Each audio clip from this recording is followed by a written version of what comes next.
end up here on stage, it's time to consider death. Not on Earth, but up there.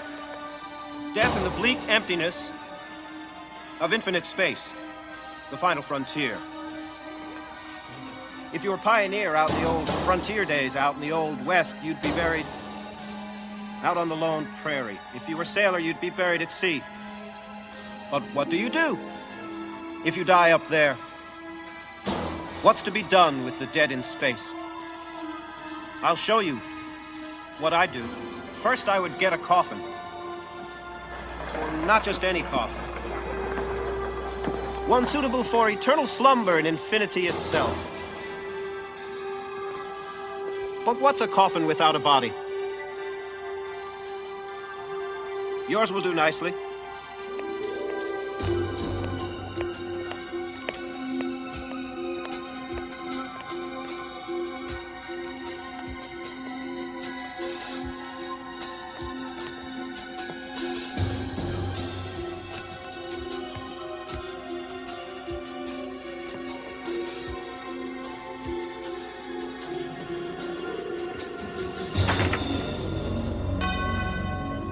Coffin and a body. Now all we need is some light. And a little magic.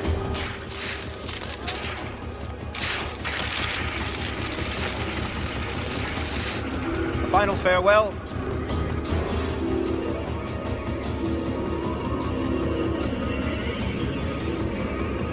A coffin and a body floating in space, surrounded by the dark mysteries of the universe, light years above the Earth, until, finally,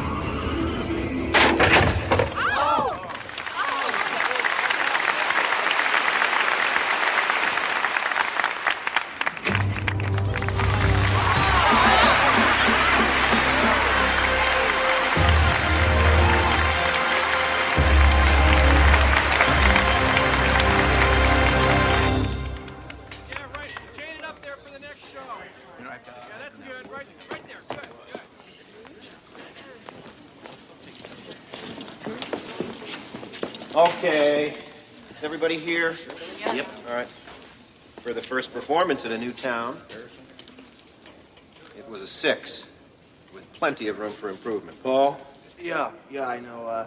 Spotlight should have been on you instead of the lady during the ring toss. It'll be there next time, I promise. All right. What happened just before intermission? Why to stall? Oh, it's the new belts. They are really hard to buckle. Everybody had a problem. Betty? I'm working on it, David. All right. Thank you. And you were too far stage right during the finale. The spotlight almost missed you. I know, I'm sorry. I couldn't find my mark. I made it bigger. It won't happen again. I'm sorry. All right, well, that's all I have. Anybody else have anything? Yeah, I do. I almost killed myself getting back on stage for the ice-cutting trick. Jake forgot to move the cabinet. I didn't forget. It's tight back there. I couldn't put it where I usually do. Oh, I see. So you were just going to leave it there so we could all trip over it. That's not very smart. I'm aware of the problem, and I'm working on it, okay? All right, make sure it's solved by the evening performance. Okay, Jake? Okay. All right, if nobody else has anything, I'll see you all tonight in the green room.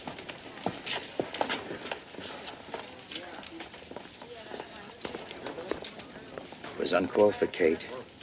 If you had a beef, why didn't you just come to me? You were busy, Jake. Fixing your wife's all-important mark. You made me look bad. I don't like that.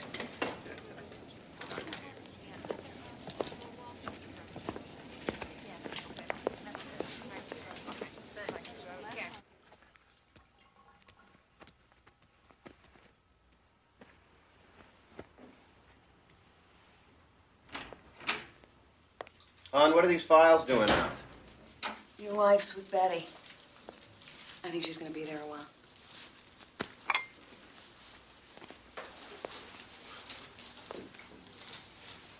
Don't. Don't? That's sure not what you said in Portland.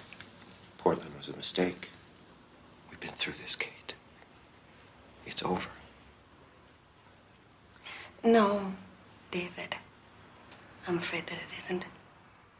David is going to love This. God, I'm good. Yeah, but can you do the rest of them by tonight? Pregnant? How the hell could you be pregnant? How the hell do you think? What are you gonna do? It depends On what? on what you're going to do. I know how badly you want kids. I'm married, Kate. You could always get a divorce. I don't want a divorce. Well, maybe Judy will. Look, don't you dare tell her. Don't you dare. You hear me? You tell anybody about this, and I'll make you sorrier than you've ever been in your life. You got that? You know what? I think maybe the best thing for me to do right now would be to take an extended leave of absence. You know, so I can make other arrangements. It's just the only problem is I just can't afford it. How much? Why don't you and I give this some thought? And we'll talk later. After the show. All right? Oh, speaking of which, I really, really, really want to do that coffin routine from now on. Starting tonight. It is okay with you, isn't it? I'll tell Ann. Thanks. I mean, it is the very least you can do. Don't you think?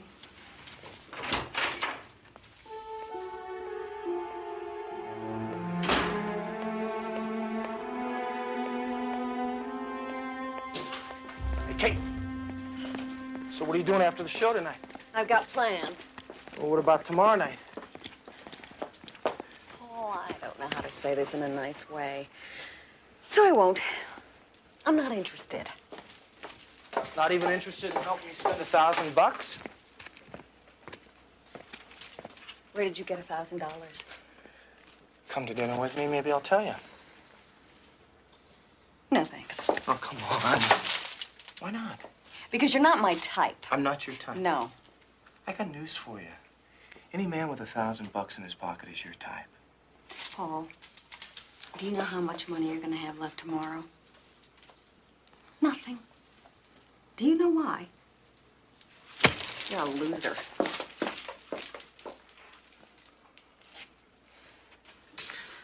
David?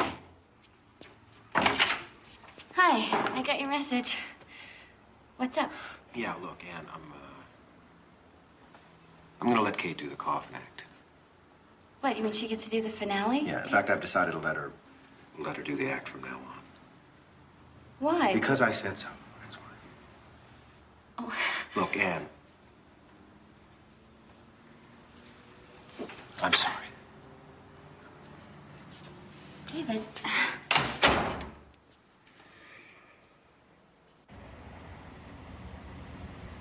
All you have to do is reach around with your right hand and pull. See? Betty, I can't find my wand. I wondered if you'd seen it anywhere. It's not back here, sorry. Oh, did the front of the house get a hold of you? No, what did they want? Your guests are here. Guests. Oh, damn, I forgot all about them. Have you seen Judy anywhere? I haven't seen her. Would you find her, please? Tell her to meet me in the VIP suite. Tell her Perry Mason's here.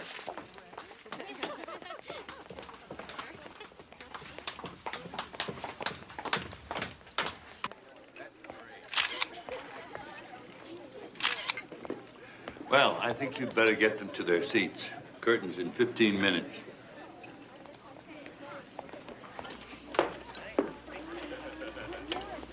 I'm sure David will want to see them after the show.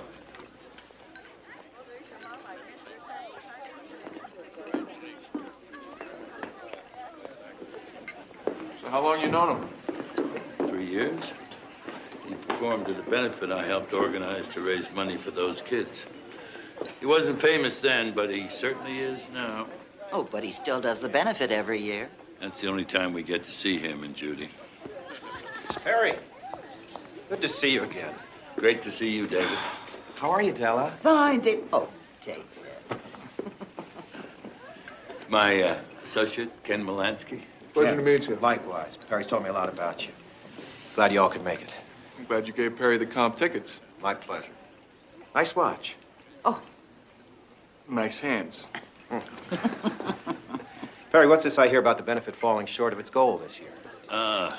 Recessions tend to be hard on charity events. Do you think you'd meet your goal if I donated all the proceeds from tonight's performance? I'm sure we would. Then that's exactly what I'm going to do. Thank you very much. Judy and I have wanted to do this for a long time. Since we don't have any of our own. Judy. Where is Judy? I don't know. You know, I don't believe I told her you'd be here. Maybe we can all get together after the show. Yeah. Sure. David, are you all right? Oh, I'm fine. No, actually, that's a lie. I've misplaced my wand, my lucky wand. It's like a rabbit's foot, and I use it whenever I perform. Oh, that's like the handkerchief that Perry puts in his inside pocket when he's trying a case. You have a lucky handkerchief? Della is having a pipe dream. Oh. Well, anyway, I know it sounds ridiculous, but I'm not going to be able to relax until I find the damn thing, so if you'll excuse me. We'll catch up with you after the show. Come backstage. I'll leave word with security. Good luck. He was upset because he lost his lucky wand? Well, it isn't just a wand. It's a coping mechanism. It's his way of dealing with stage fright. Where'd you learn so much about psychology? From a man with his lucky handkerchief. Big pipe dream. Perry.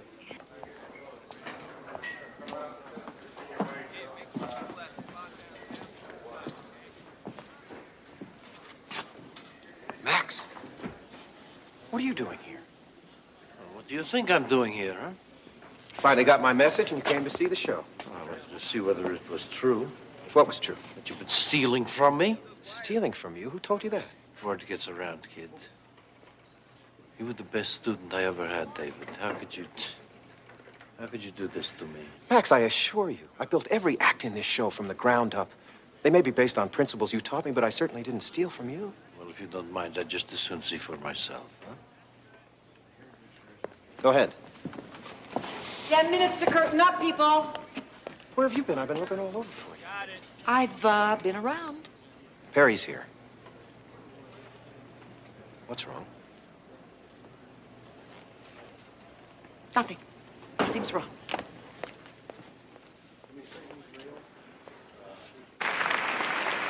Now as we near the end up here on stage, it's time to consider death.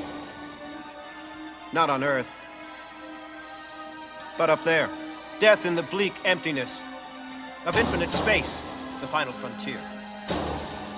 If you were a pioneer in the frontier days of the Old West, you'd be buried out on the lone prairie. If you were a sailor, you'd be buried at sea. But what do you do if you die? Up there. What's to be done with the dead? In space. I'll show you what I'd do. First, I would get a coffin. Not just any coffin. One suitable for eternal slumber in infinity itself. But what's a coffin without a body? Yours will do nicely.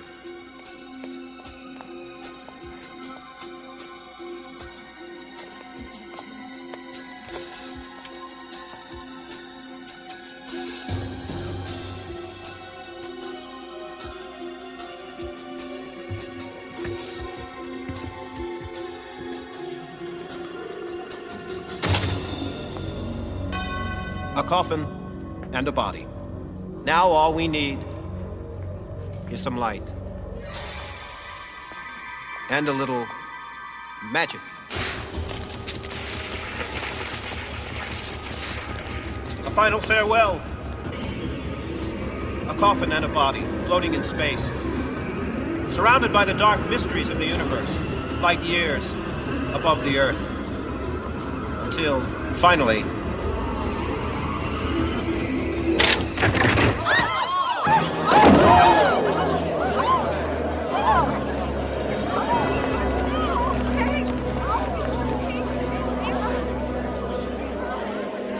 somebody call an ambulance.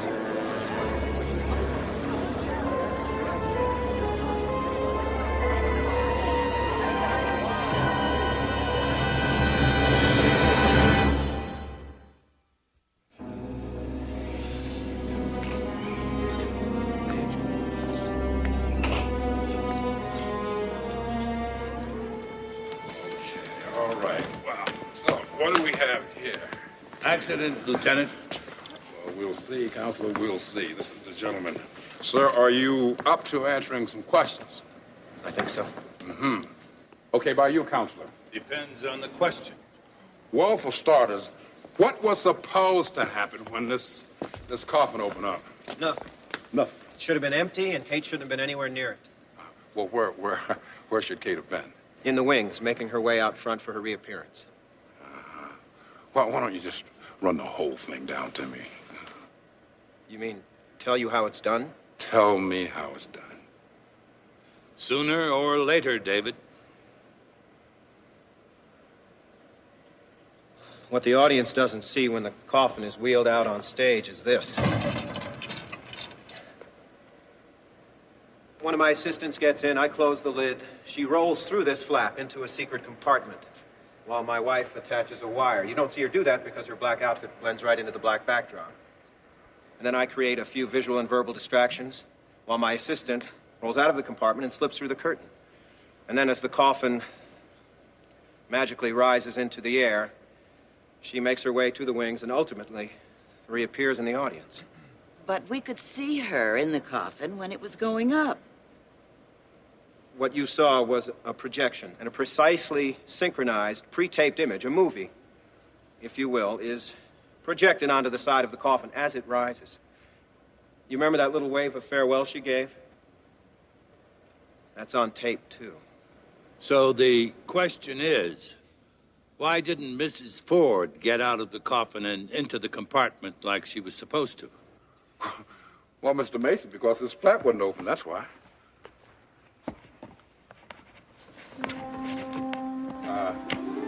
Bob, is this what you saw? Yes, sir.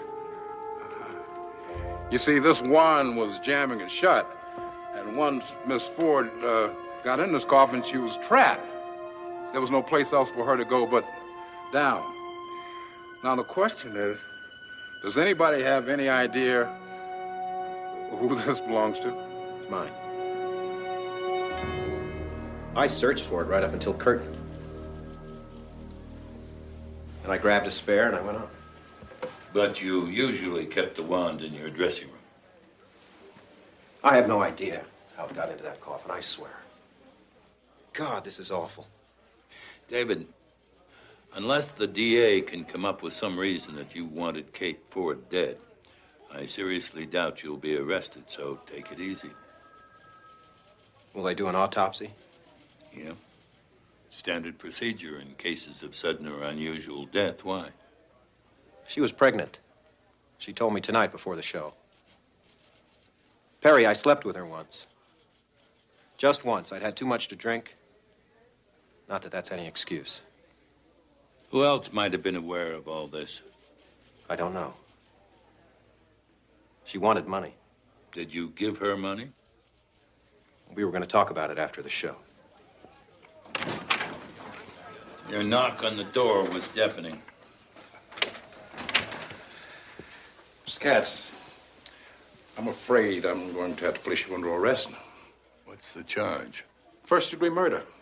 Premeditation? We can prove premeditation. It seems there were two people standing outside Mr. Katz's dressing room door when Miss Ford hit him with the news she was pregnant. One was your wife, sir. Judy? And the other was the wardrobe lady, Miss Betty Farmer. And Miss Farmer is the one who told us everything. What do you mean, everything? Well, Mr. Mason, not only was your client very upset when Miss Ford hit him with the news, she was carrying his child. He also threatened her. I didn't threaten her.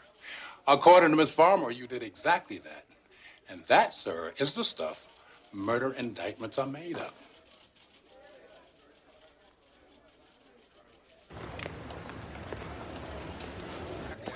Mr. Katz, can you comment on the fact that you explain to us planning to file for divorce? My client has nothing to say. Where's your wife? Follow-up question. Excuse me, a question from you about why. Is it fair to say, sir, that you got... I have no comment. What do you mean somebody was taping the show? I recall seeing a young woman with a video camera 6 seats to my right. But it's not allowed. We say so at the beginning of every performance. David, I'm sure that rule's broken many times. Hey, you should be grateful. That tape could come in very handy. If we can find it. Huh. Was the last night's show a sellout? They all are, or were. Well, since all the seats around us were reserved, it should be pretty easy to track down the people that were sitting there. An absolute if I ever heard one. I'll get right on it. I'll get right on it, too.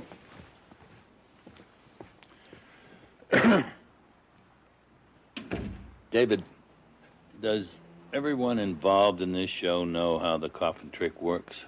I don't hire anyone unless they sign a document prohibiting them from divulging my secrets. Then any one of them could have sabotaged that trick.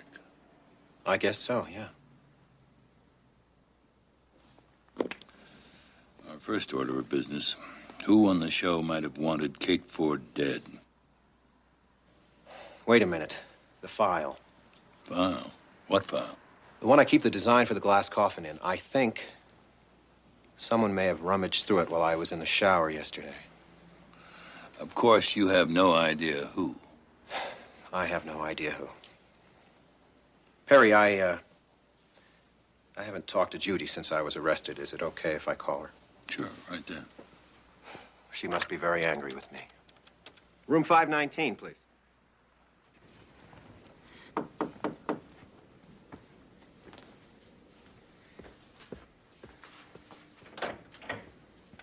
Hello. Hi. My name's Mason. I'm David Katz, attorney. I'd like to ask you a few questions. Sure. Come on in. Excuse the mess. I just took some things to the laundromat.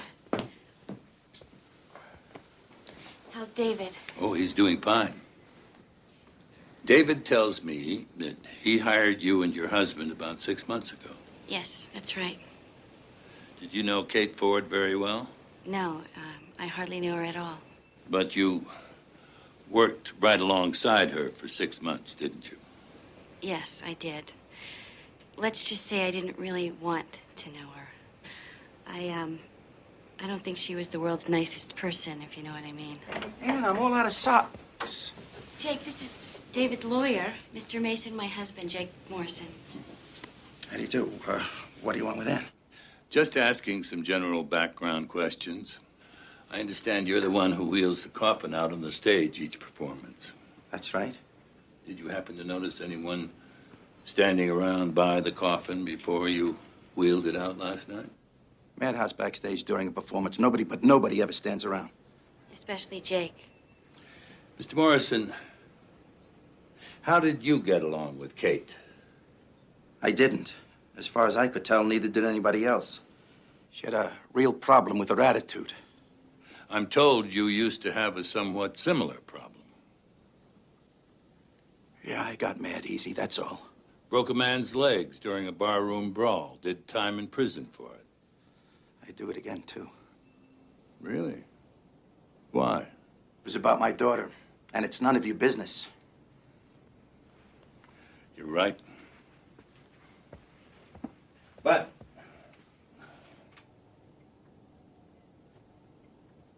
if it does become my business, I'll be in touch.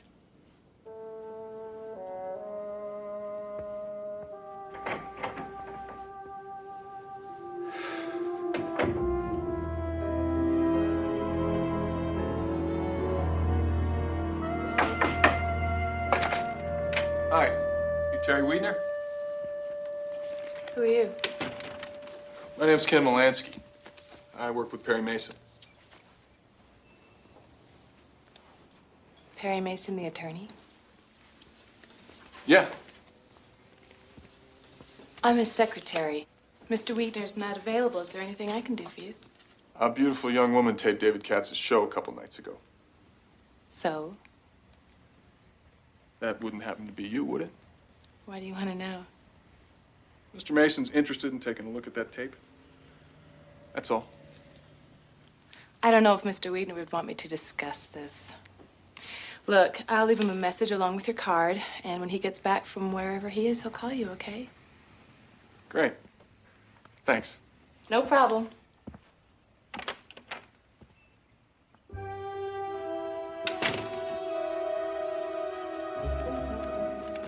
Yeah, I expect him in sometime this afternoon, but you never Excuse go me. out and eat lunches can get... You know what I mean? Excuse me. Just a second. Yeah. Yeah, I was supposed to have lunch with Terry Weidner, but I forgot the name of the restaurant. Well, she usually has something planned. She? If you hurry, you can catch her. She just went out the front door. Yeah, I'm back.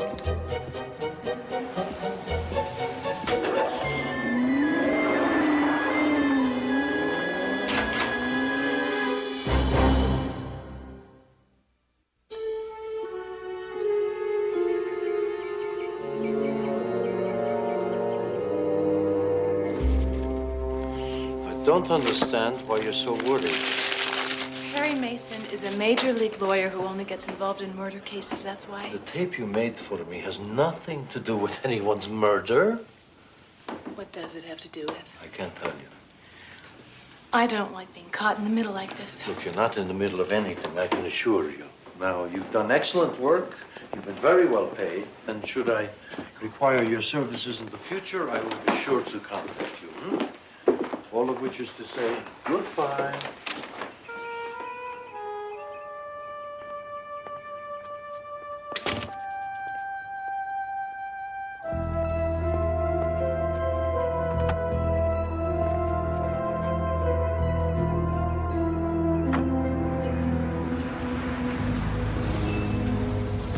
Hey!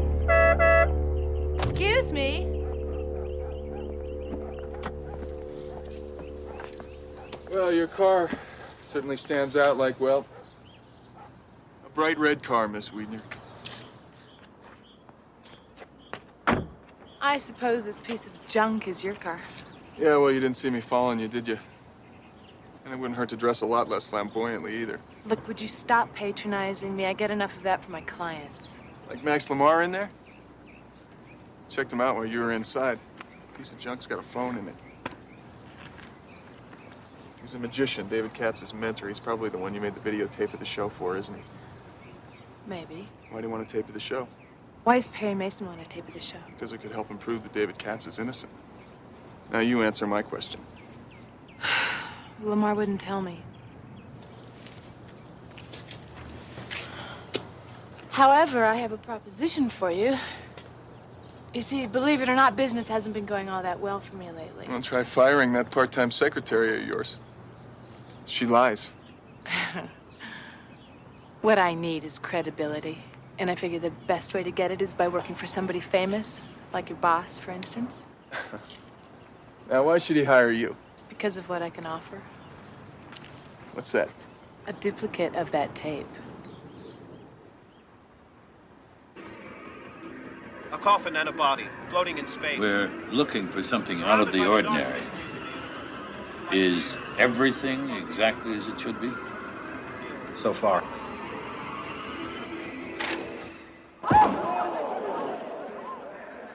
That's all there is. When I saw her fall, I dropped the camera. You noticed nothing, David? Nothing, I'm sorry. Well, it was worth a try. Why did Max Lamar want a tape of David's show? I'm afraid that's privileged information, Mr. Mason. Lamar wouldn't tell her. That too. Terry, we really want to thank you. Here you go. Oh, I don't want a check. I want a job. We had a deal. You promised me. Now, wait a minute. I promised you'd be paid. I never promised you a job. Well, let's just call it even. Nothing. For nothing.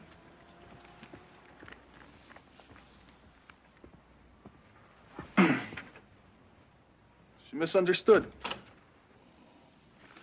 David, take a look at this. Who's Greta Eisman? Kate Ford. Greta Eisman's her real name. She changed it 8 years ago. You didn't know that? No. She ever talk about her past? I think she once told me she was from Kansas, Wichita, I think.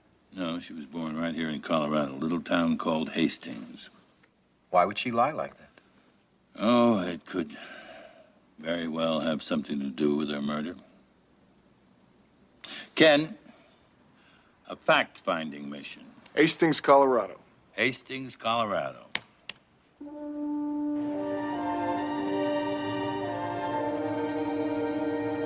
David tells me you moved out, but you won't see him. I don't know what to say. Well, we had quite a talk. David told me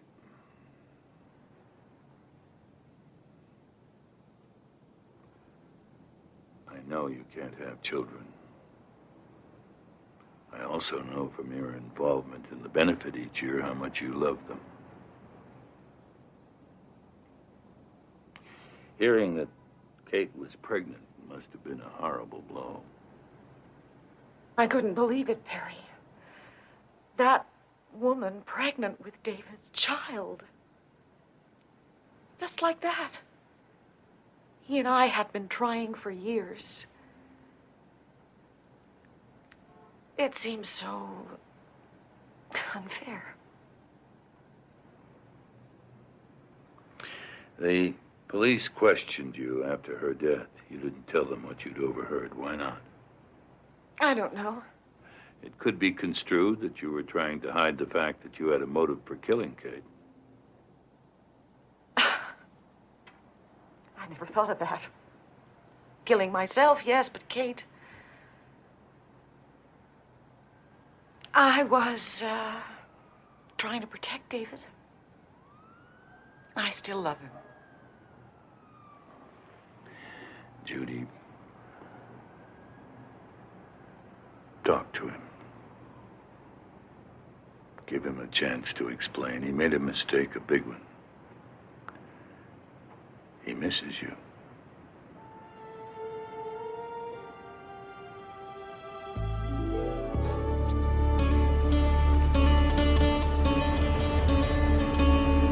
When will Mr. Eisman be back? All right. Thanks anyway.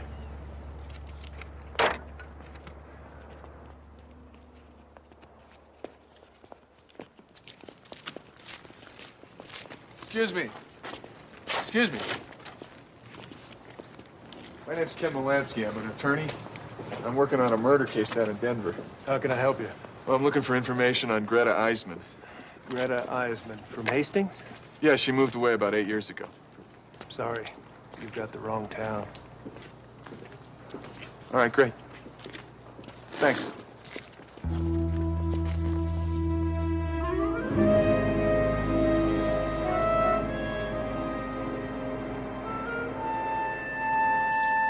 I haven't had the pleasure of meeting all of you yet. I'm Perry Mason, David's attorney.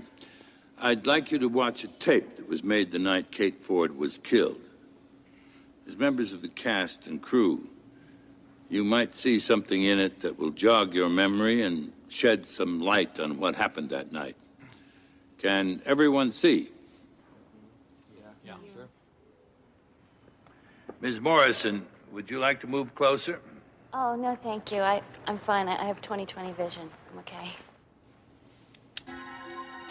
Now, as we near the end up here on stage, it's time to consider death, not on Earth. First, I would get a coffin. Not just any coffin. One suitable for eternal slumber in infinity itself. But what's a coffin without a body? Yours will do nicely. Now all we need is some light and a little magic.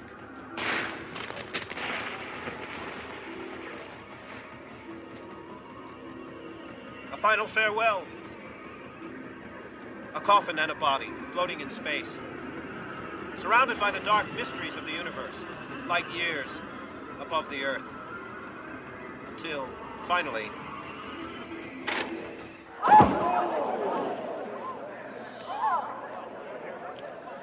did you notice anything that might be of significance? Anything at all?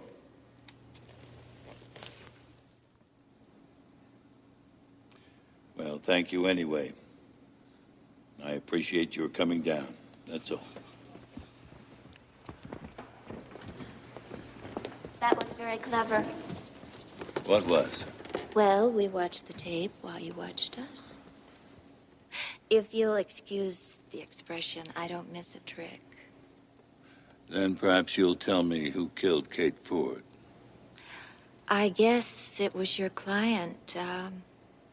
I'm sorry, but if you had heard what I heard, you'd think so too. Not that I blame him at all. I understand your younger sister used to be with the show. Anita was one of David's assistants. Why? I hear Kate was instrumental in getting her fired, and that you were very angry with her and David about that. But not angry enough to kill her. If that's what you're getting at. Maybe you didn't mean to kill her. Maybe you just wanted to make sure that she or David never performed again.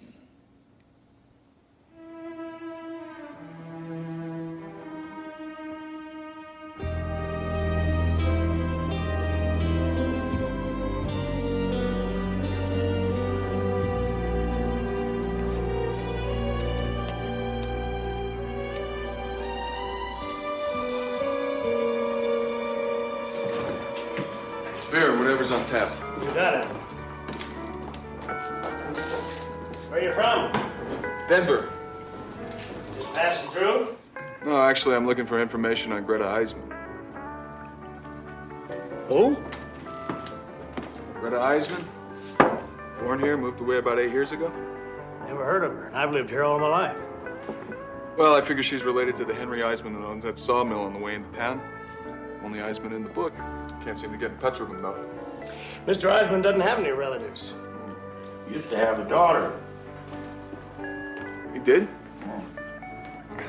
Got herself into trouble. Ah, don't pay any attention to him. Been drunk for 5 years straight. Half the time he doesn't know where he is. Come on, Casey, drink up and quit bothering the customers. What kind of trouble, Casey? Maybe I better tell you about this outside. Come on. Lynn, Harvey, get him out of here, would you? We got him. Oh, come on.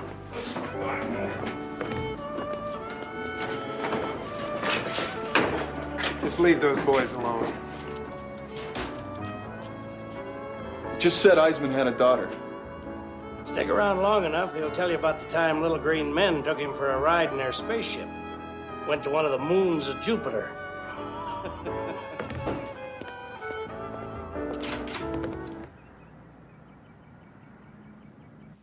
I'm afraid I don't know what you're talking about. Didn't you have Terry Wiedner make a tape of David's show the night Kate Ford was murdered? No. Of course not. I understand much, if not most, of what David knows about magic came from you. Well, that is to be expected. I am the best. Or you were the best. These days, most people would say David is the best. That does not mean it is true. But David's popularity has certainly grown, hasn't it? It now overshadows yours, doesn't it? Isn't that why you went through his files and had Terry make that tape? Not to see if he was stealing from you, but to see if you could steal from him. That's outrageous. Mr. Lamar, when you saw the plans to that coffin, did you memorize them? Or did you put them to immediate use? Are you suggesting that I had something to do with that poor girl's death? Let's say David wouldn't be a threat to you anymore if he were in prison. And you'd have your revenge. Get out. Or you'll make me disappear? Just leave.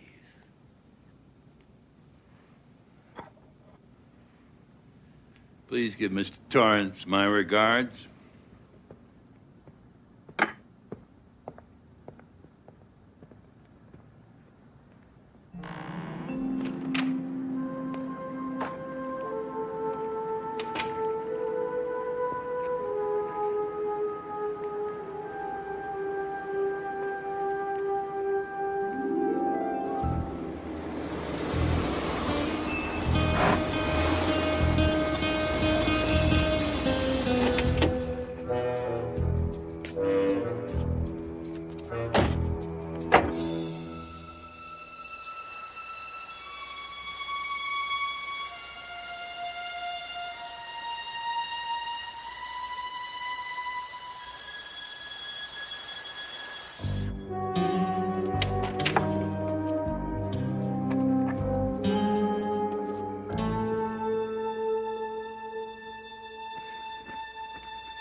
tomorrow morning you pack up and move on.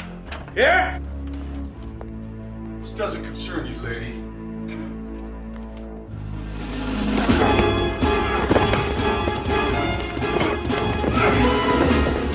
Get him up! Get him up!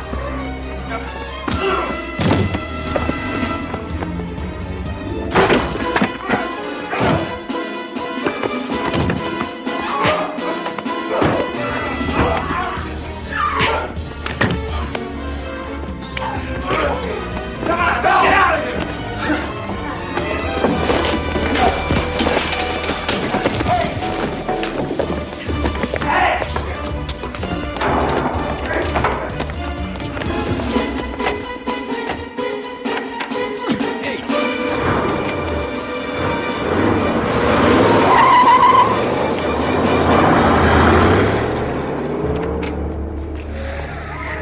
Hey! You're gonna give this place a bad name.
So how'd you find me? After I stormed out of Mr. Mason's office, I listened in at the door. You what? I listened in at the door. And when I heard where you were going, I rented the dullest car they had, got the dullest clothes I could find, drove straight here, rented a room right down the hall, and beat you by 15 minutes. Well, I suppose I should be grateful.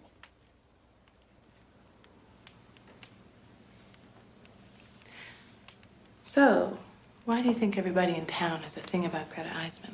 I said I was grateful, not that I needed a partner.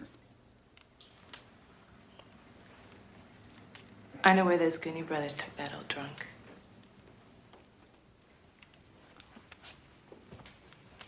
Where? Give me some incentive and I might tell you. All right, you're in. It's not good enough. This time I want to hear it from Perry Mason himself.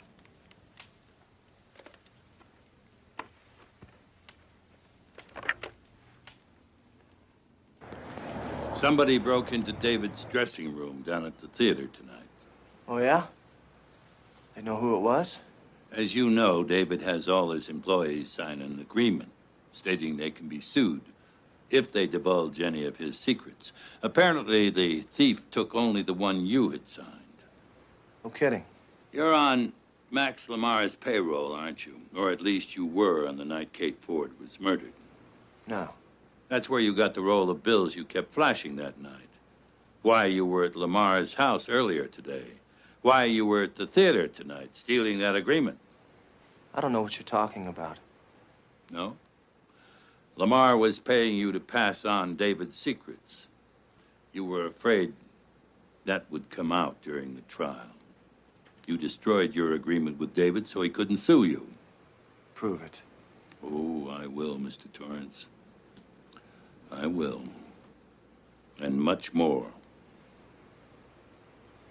What do you mean?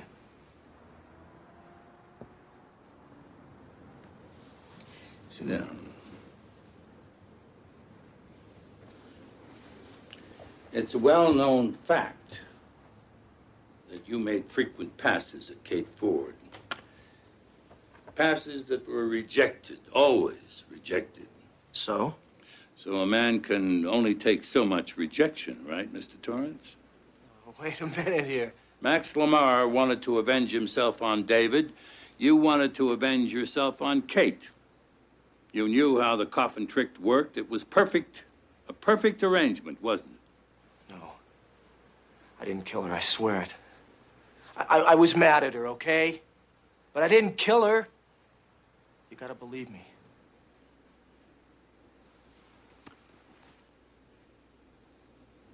Do something for me, Mr. Torrance. You name it, you got it.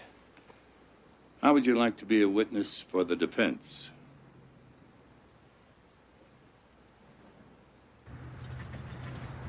When I saw that you weren't going to see where they took Casey, I decided I might as well. All right. So you're good. So how come you're a PI? How come you're a lawyer? Come on, male lawyers are a dime a dozen. Female PIs aren't. Well, maybe we should be. Why's that? Let's face it. PIs spend 99.9% of their time looking for people or things, right? I'll buy that. Well, women are better at finding things than men are. That I don't buy. Come on. I can still hear my father calling out, "Honey, have you seen my wallet?" Or "Where did I put my keys?" Or "Where's the remote control?" Does that sound familiar?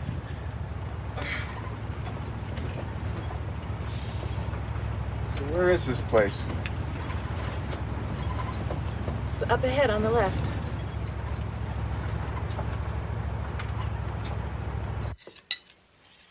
Solid.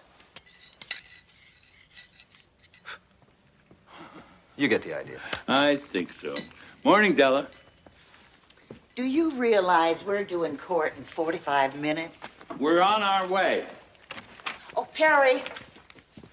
Della, I want you to check with every optometrist in town. See if someone connected with David's show ordered a pair of contact lenses on the day of his final performance. Every optometrist. Do you realize how many there are in a city this size? 257.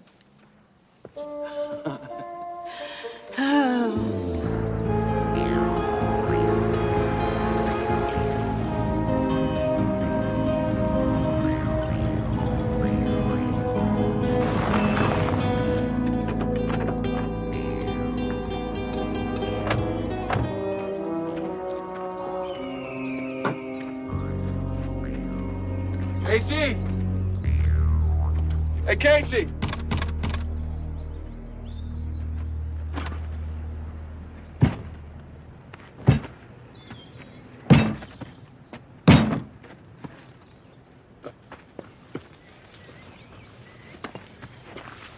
All right.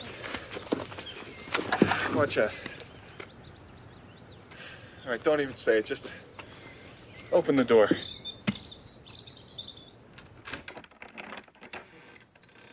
Hello? Casey?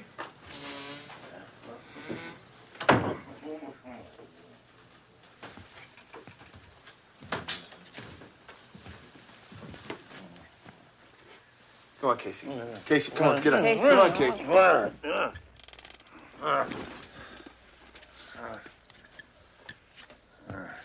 wrong with this skunk? Looks like somebody wanted to make sure he stayed that way. See anything around here that looks like coffee? I don't see anything around here that looks like food, unless you count these cockroaches. Well, looks like we're gonna be here for a while. I'm gonna stash the truck. Good idea. Stands out like a sore thumb.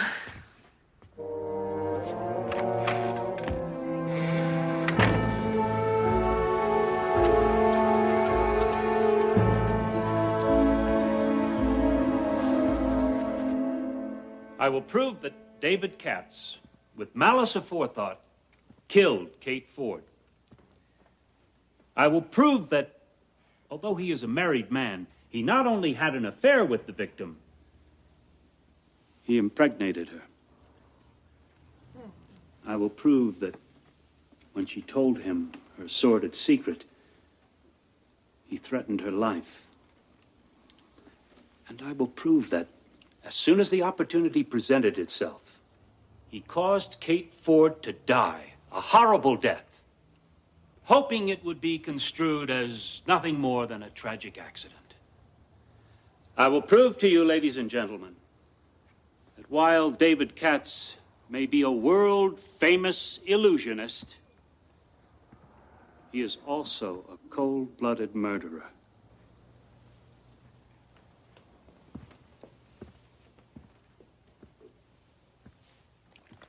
An illusionist is one who performs illusions.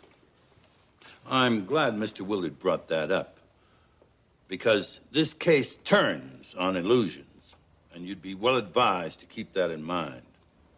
What's an illusion? Something which appears to be one thing but is actually something else. In fact, Mr. Willard is something of an illusionist.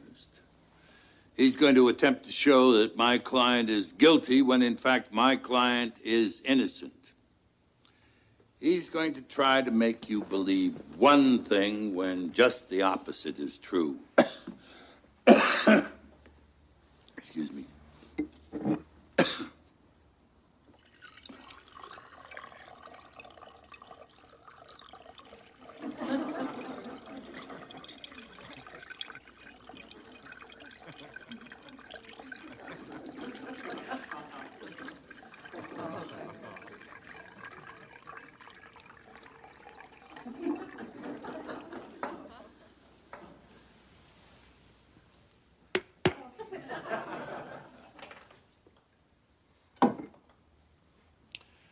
With training, ladies and gentlemen, anyone can perform an illusion.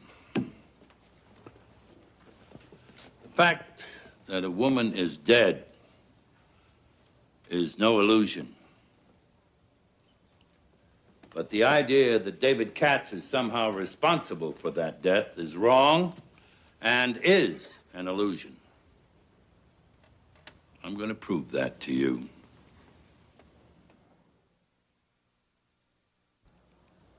Continue, Mr. Mason. Well, Your Honor, Kate Ford was killed during a very elaborate theatrical production choreographed to conceal as much as reveal. Because of time and space, it is critical to the defense and to presentation of evidence to the jury that our witnesses testify at the actual scene of this crime. I ask the court to reconvene in the theater where Kate Ford was murdered. Mr. Willard? Sounded ridiculous to me, Your Honor. But I'll try this case wherever this court wishes to send me. Well, this is the most unusual venue request I've ever experienced, but you know I believe in a fair and speedy trial for both the defendant and the prosecution. So I'll grant this motion. And we'll reconvene at the Paramount Theater at 11 o'clock. Try walking in faster. I am walking in faster. This is just not working. But he drank 2 fists of bourbon. It's a miracle he didn't die. And the way he smells, I'm not so sure he didn't. And Lucky's coming too.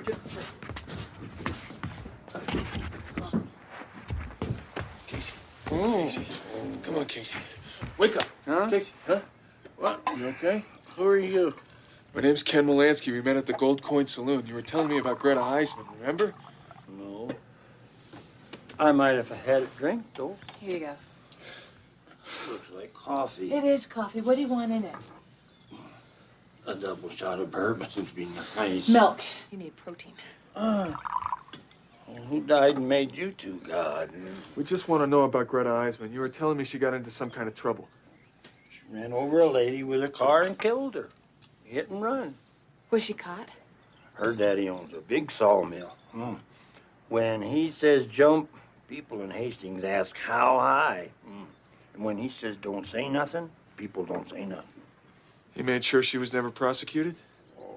Police never even asked her any questions. She left town a couple of weeks later and never came back. And people are still protecting her? Her daddy still owns the sawmill. It's about the only thing keeping this town alive. What was the name of the woman she killed? You remember? I don't even remember your name, and you just told me a couple of minutes ago. It was in the paper, I bet. Hastings does have a newspaper, doesn't it? Mm-hmm. The Weekly Register Call. I know, I sleep under it all the time.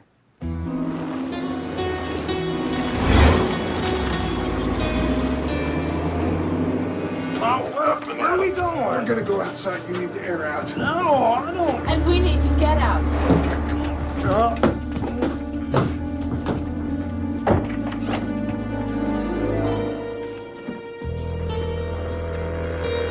Yo, Casey!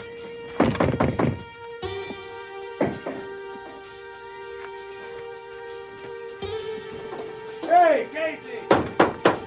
Doesn't look like he's in there.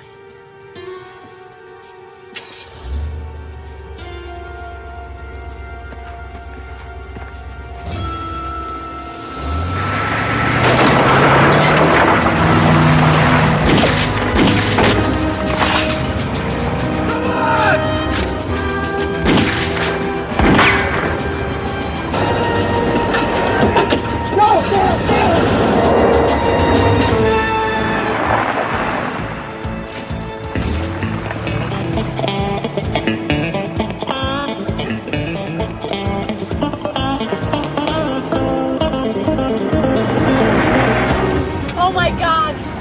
They're after us. What are we gonna do? I'm gonna go to the newspaper office.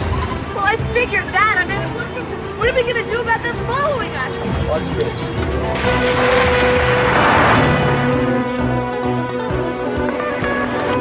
Come on, we're losing them.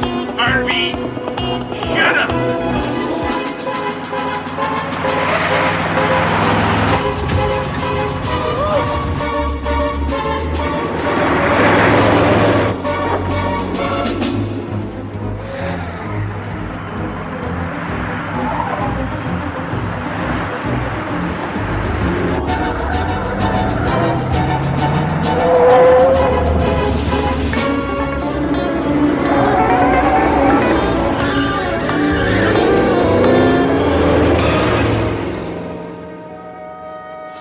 Okay?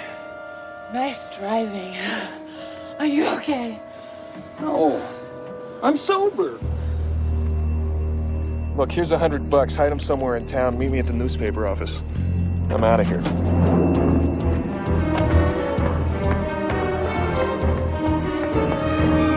When the secret compartment was examined, this wand was found. It was jammed up against the flap between the compartment and the coffin in such a way that the flap couldn't open.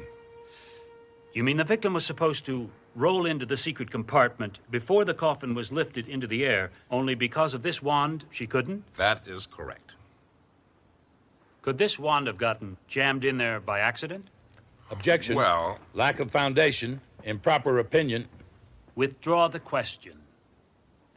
Lieutenant, were you able to disengage the wand easily? Objection. Relevancy. Overruled. You may answer, Lieutenant. no. Somebody or something had jammed it up against that flap. Thank you. Nothing further. Thank you. Lieutenant, didn't your investigation disclose that it was well known among the performers and stage crew that Mr. Katz kept this wand in his dressing room? Yes, almost everyone knew that, Mr. Mason. And before the performance, that glass coffin was kept on the stage, inaccessible to any performers or stagehands. Apparently so. And you were not able to find anyone who saw Mr. Katz jam this wand into the flap of that coffin, were you? No, Mr. Mason. Thank you, but- Lieutenant. That's all.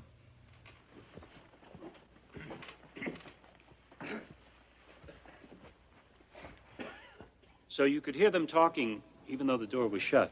Yes. Their voices were quite loud. They were both very upset.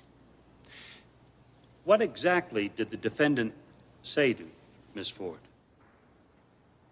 I can't remember his exact words, but I think he said something like, if you tell anybody about this, I'm going to make you very sorry.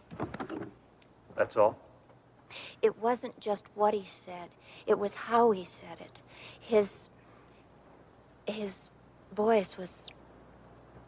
It was just so full of hate, it scared me. So he told Miss Ford he would make her very sorry. And 6 hours later, she was dead. Thank you.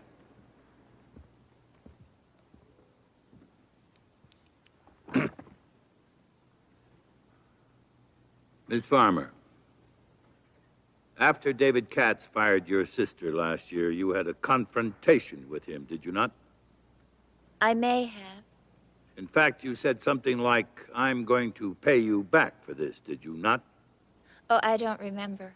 Several people were present when you said that, were they not? If I said that, it was because I was angry. You were angry with him and you threatened him, did you not? It wasn't a threat. Oh? Why not? Because I didn't actually mean it. How do you know David Katz actually meant what he said to Kate Ford that night?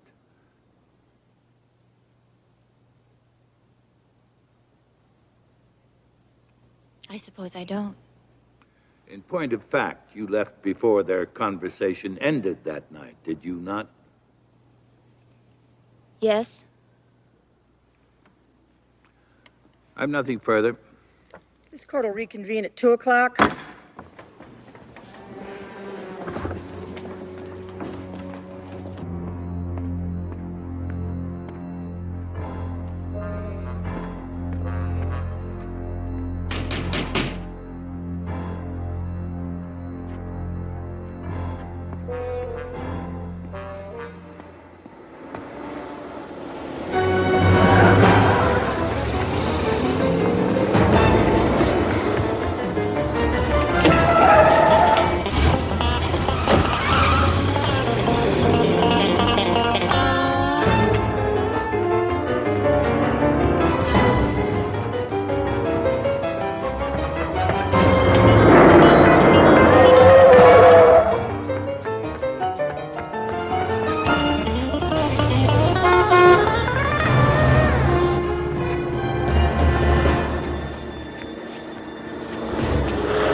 In this alley.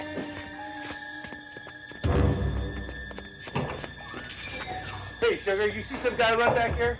Sure haven't. Nothing here.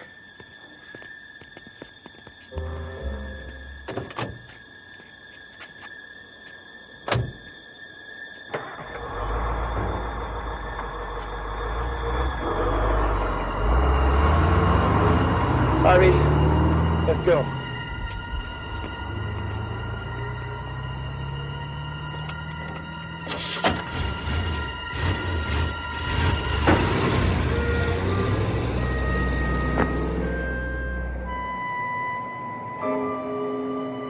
How many performances were there on the day in which Kate Ford was killed? 2, a matinee and an evening performance. So the glass coffin illusion was performed earlier that day as well as that night. Yes. Who got into the coffin for the matinee? Miss Ford? No, I did. In fact, up until that evening, I always did the coffin trick. I could get out of the compartment the fastest. Why did you decide to let Miss Ford do it that night? I didn't, David did. He asked me to come to his dressing room after the matinee, and he told me that he had decided to let Kate do the finale that night. Did he say why? No. Had anything like this ever happened before? No, never. You mean, for the first and only time, David Katz arranged it so that Kate Ford got into that coffin that night instead of you?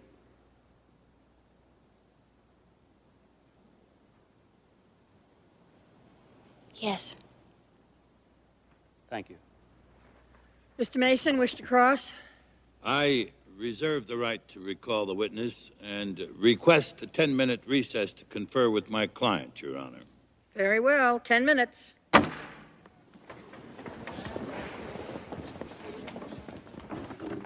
Judy's not being here has me really upset, Perry. I'm sorry.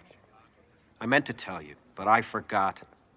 It just slipped my mind, Perry. You've got to believe me. David, even if it hadn't slipped your mind, we have no rebuttal. The prosecution just established premeditation. But Kate forced me to make the switch. But I have no way of proving it.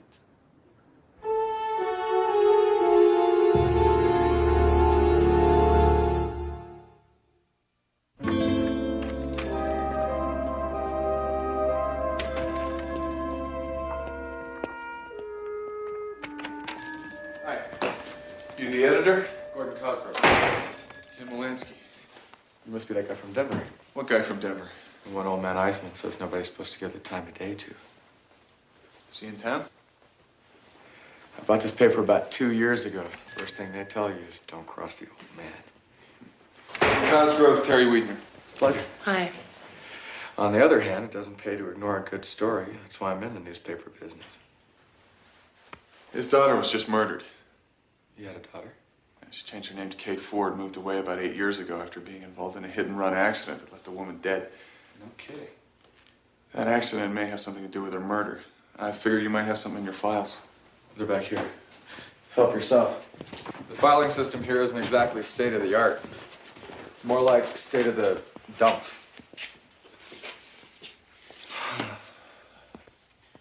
Do you have any coffee?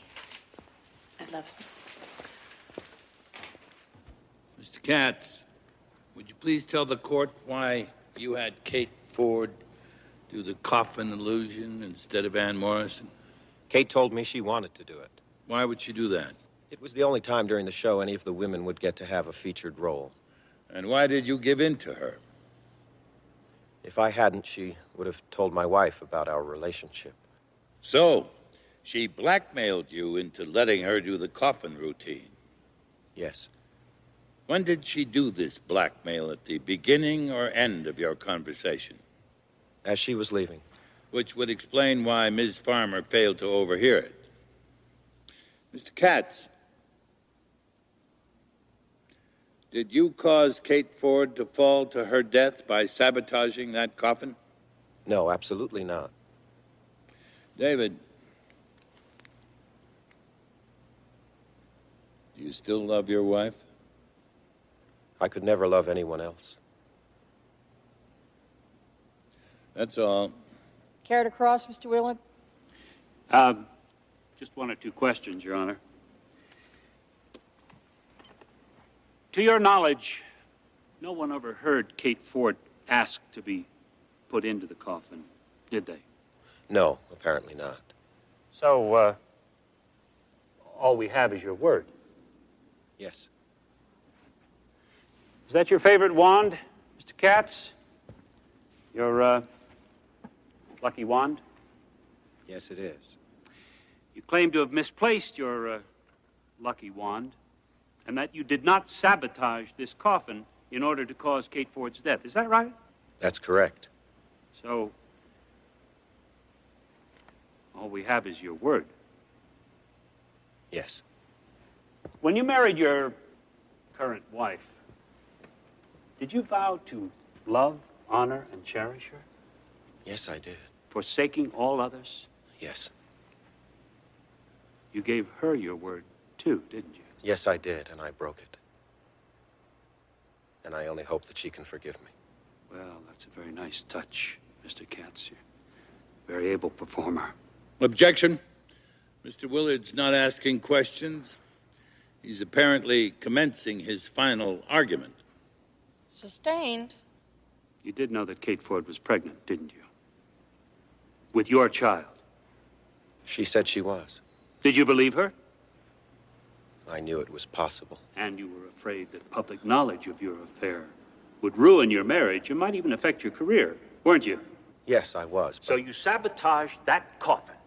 You put Kate Ford into it, and you nearly made it appear as an accident, didn't you? No, I did not. I've sworn to tell the truth, and I am telling the truth. Nothing further. Redirect, Mr. Mason. One last question. I've asked it before, but I'll rephrase it. Mr. Katz, did you kill Kate Ford? No, sir. I did not. Mr. Willard, Nothing, Your Honor. witness may step down. Next witness, Mr. Mason.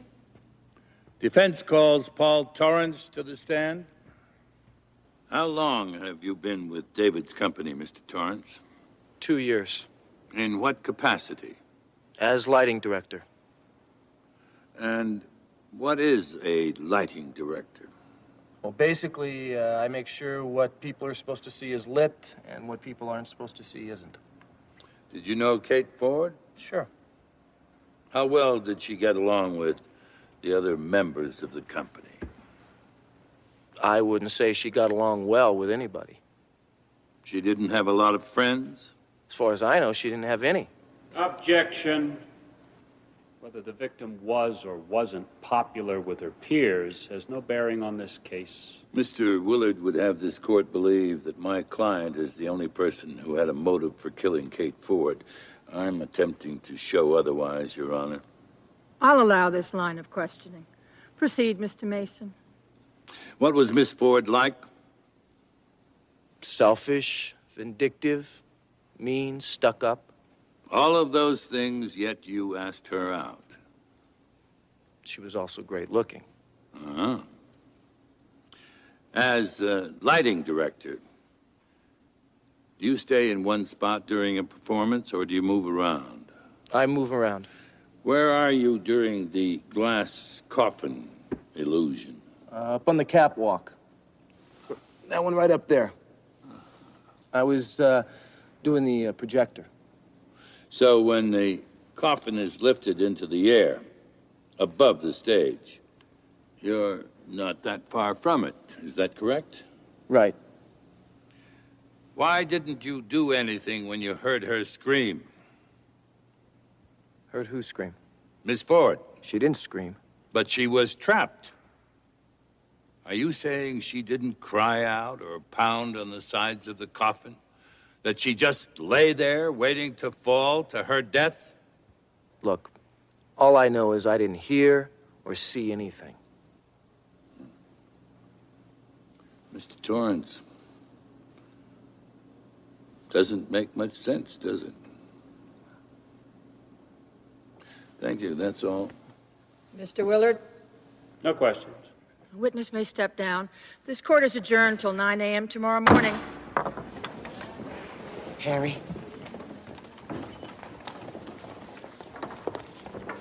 Here's the information on the contact lenses. How many optometrists did I say there were? 257. Oh, you did a great job. There were 258.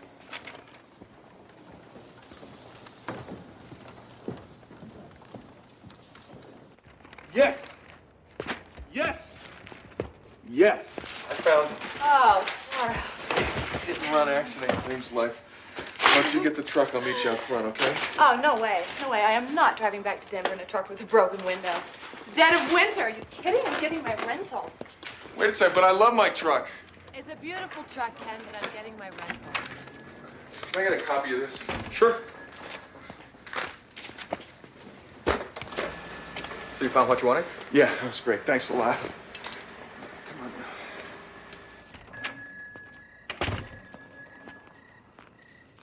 Hurry! He's over here! Hold it right there. You really don't want to do that. We sure don't, son. Let me guess. You're a father, right? My daughter is dead. The man who killed her is about to be punished. That's all that matters. The man on trial's innocent. I'm trying to find out who did kill her. Don't you want to know the truth? I want my daughter to rest in peace. No, you don't. You just don't want people to know what she did here. That's all you care about. Take care of this for me, will you, boys? Move it out, pal. Now. Hey, come on!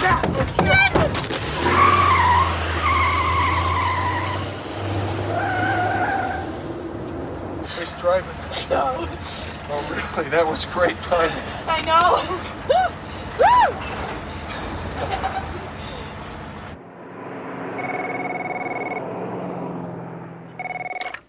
Mason. Perry, I've just got back. I have all your messages. Judy, we've been worried to death. Where the hell have you been? I spent the day with the children, and tonight I just spent the time driving around till I could figure things out. David's beside himself. You know, it's a good thing you weren't needed in court today. Now, I know you and David have your differences, but you have to be in court in the morning. You have to be. Perry, I'll be there. I promise I'll be there. I'm sorry, Judy. It's just that we all love you. I know. Thank you, Perry. Good night.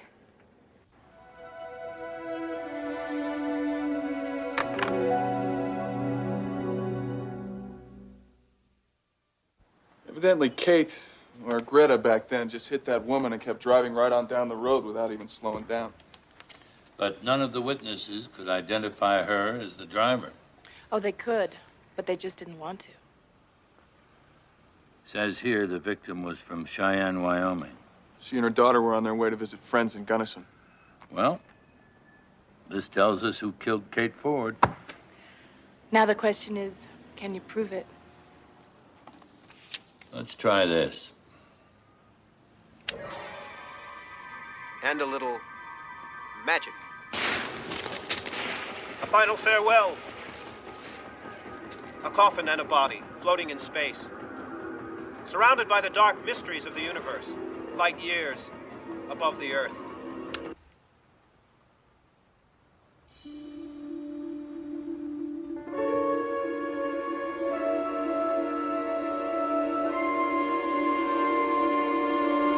Your Honor, as part of the demonstration discussed in chambers, my client will reenact the glass coffin illusion.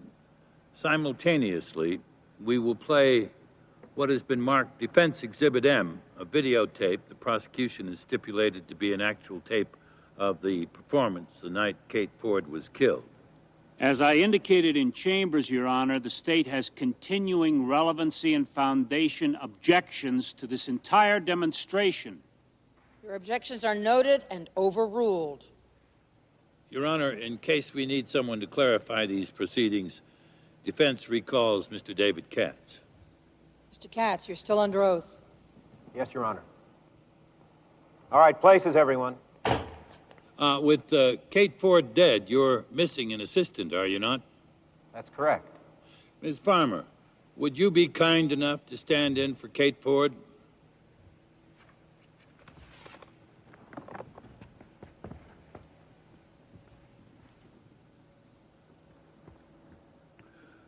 Good. Now we have 6 women. Go ahead, Mr. Katz. All right, Jake, let's take it from your entrance. Okay. First, I would get a coffin. Not just any coffin, one suitable for eternal slumber in infinity itself. But what's a coffin? Without a body.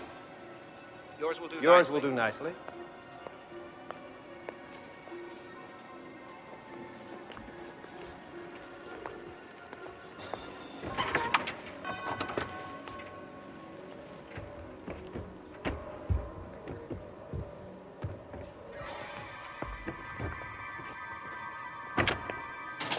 A coffin, and a body. Now all we need is some light. And a little magic. A final farewell. A coffin and a body, floating in space, surrounded by the dark mysteries of the universe. Light years above the earth, until finally.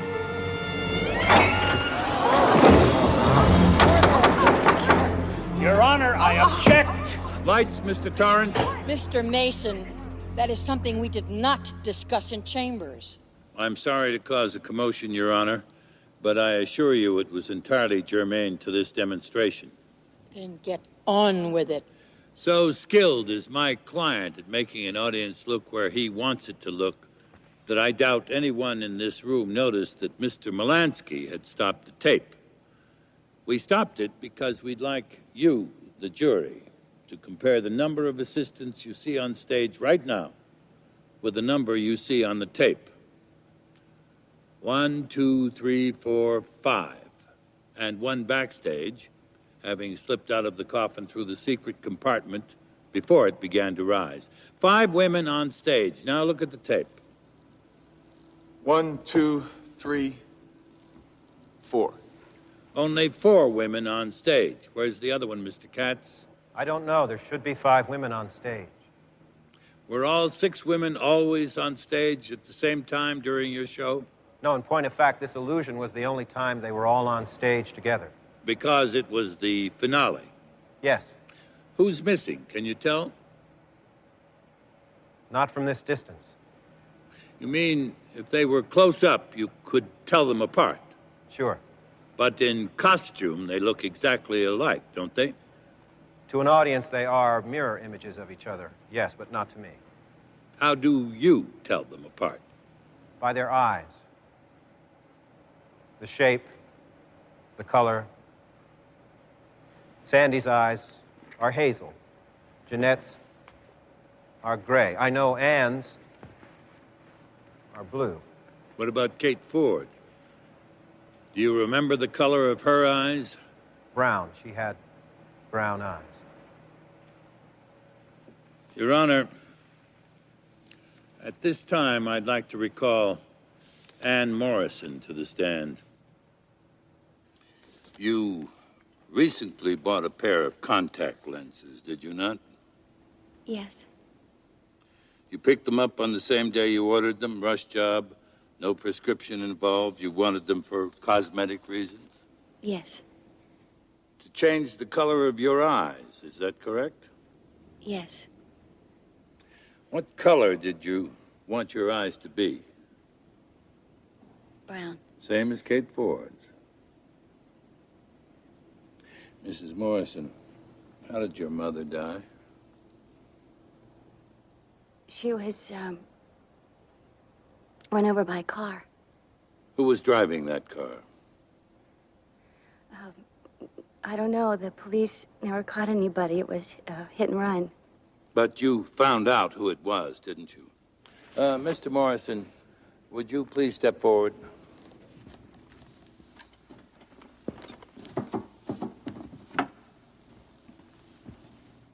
Please sit there, Mr. Morrison.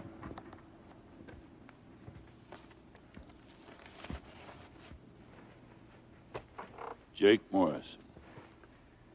Jake Morrison is your father, is he not? Not your husband, your father. He's your father.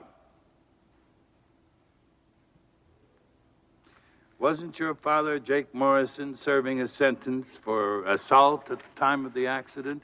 Didn't that fact cause you to spend several years drifting in and out of foster homes? Didn't you and your father grow to hate the woman who destroyed your lives? And wasn't that woman Kate Ford? Don't look at your father, look at me. Didn't you find Kate Ford was working for David Katz? Didn't you pose as man and wife so Kate wouldn't know who you were when you finally got a job on David's show? Then you waited, didn't you? You waited. Kate Ford had gotten away with it when she killed your mother. You wanted to get away with it when you killed Kate Ford, isn't that so? No. When you heard Kate would do the coffin routine that night, you knew you had your chance. You and your father. Your father killed Kate with his bare hands. With his bare hands. He broke her neck. Then placed her body in the secret compartment and waited for his cue. When it came, he wheeled the coffin on stage as usual. David, fooled by the brown contact lenses you were wearing, put you into the coffin thinking you were Kate. He closed the lid. You rolled into the secret compartment, then shoved Kate's body into the coffin. The wand you'd stolen from David's dressing room, you used to jam the flap. You slipped out of the compartment, through the curtain, waited until all eyes were on the rising coffin. Then you slipped back on stage. Ann Morrison, you thought everyone would assume that you were Kate Ford. You thought no one would ever suspect you of being an accomplice to murder. An accomplice to her murder. Leave her alone. She's been through enough. I'm the one who murdered Kate.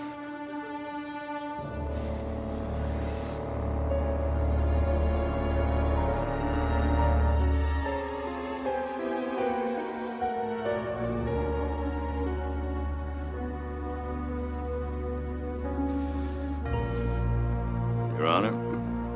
Mr. Mason, you could move to dismiss. We move to dismiss, Your Honor. Mr. Willard?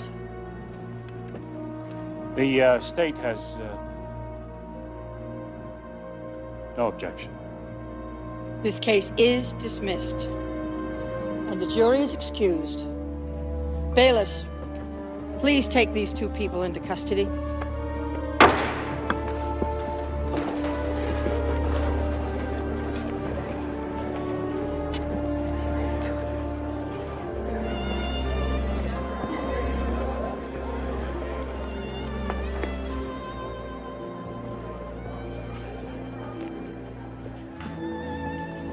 I'm glad you came. So am I.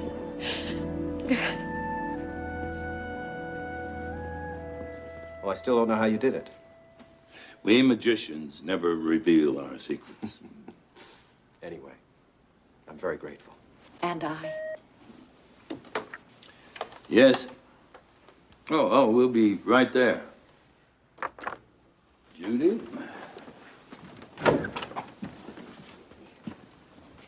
In our long talk, David told me that your future included adopting 2 kids. But Judy, you were way ahead of us.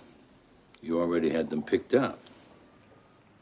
Kevin, Sarah, you know Judy.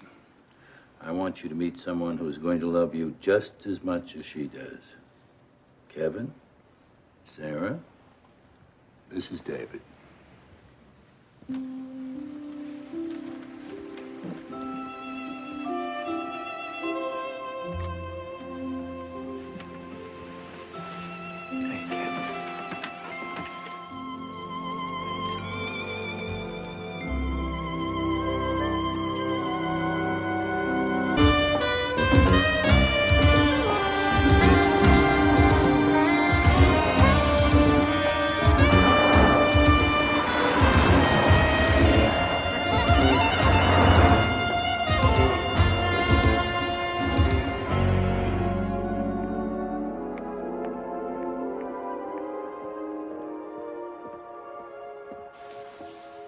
Just toast this morning.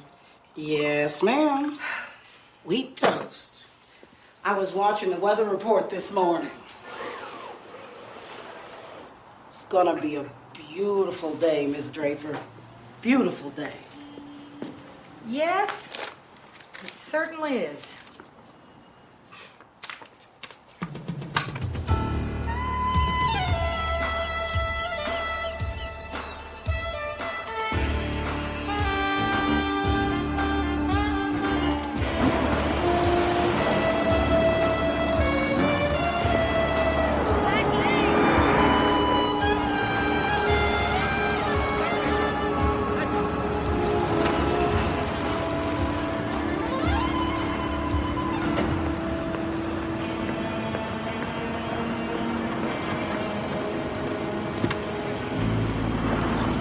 I'll just be a minute.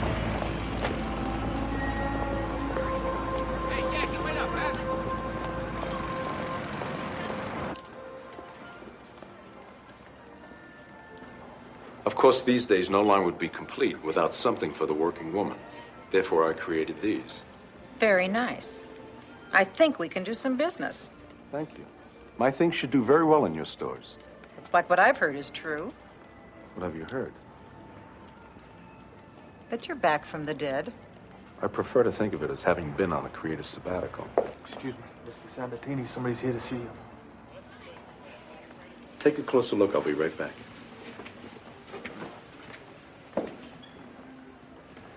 Hello, Marco. A buyer? With any luck. What can I do for you? Let's talk. In private.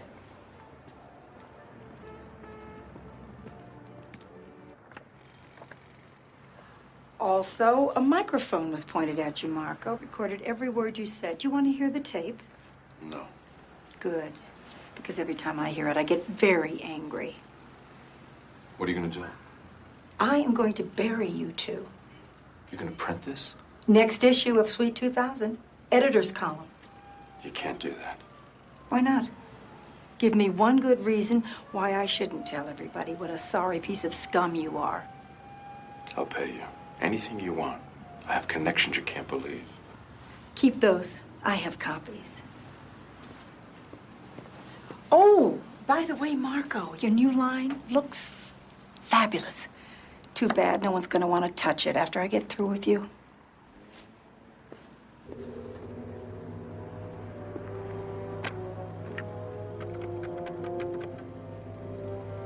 I have bad news.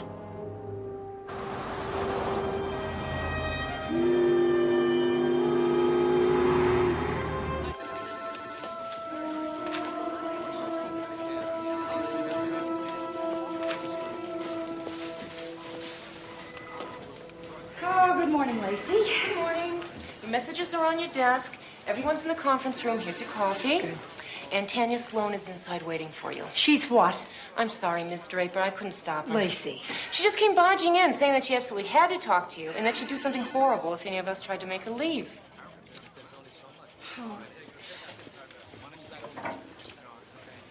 So, Tanya, what is this horrible thing you're threatening to do? A scene from that play you bombed in last year? That's not funny. Interesting, that's exactly what the critics said. In fact, dear, shouldn't you be at an acting class or something?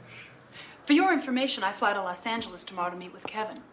He wants me to co-star in his next picture. So, go home and pack. Not until I know if it's true. If what is true? I heard you're going to write about me in your next column. Should I, Tanya? Have you been a naughty girl? I have worked too hard to get where I am. I am not going to let you ruin me. Tanya, two sayings come to mind. You made your bed, now lie in it. And if you can't take the heat, get out of the kitchen. And I do mean, get out.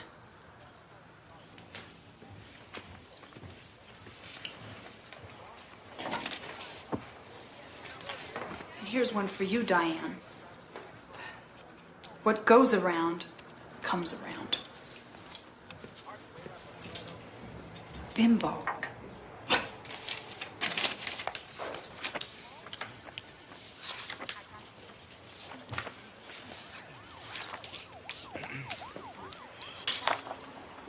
Who shot these? Kim Weatherly. Oh, they're very good. Must be all that practice he got in Newark. Okay, go with these three. Okay? All right, let's look at the layout. Come on, come on. All right. This is cluttered, juvenile, unacceptable. Do it over. Diane, we go to press tomorrow. Not with that layout, we don't. Look, if I'm gone by the time you finish, bring that over to my apartment tonight. And if it's still not right, your next assignment will be to clean out your desk. Got it? All right, Julia, what's next? Pages 95 through 97 are Ads. Excuse me. Miss Draper, it's 12:10 and you're at a 12:30 luncheon. All right, everybody back here at 2.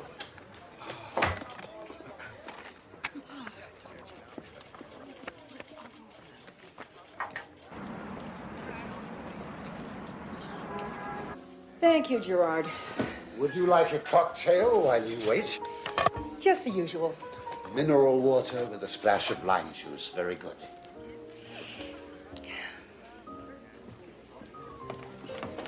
Seltzer with lime, table 4. I'm sorry to keep you waiting. Your name?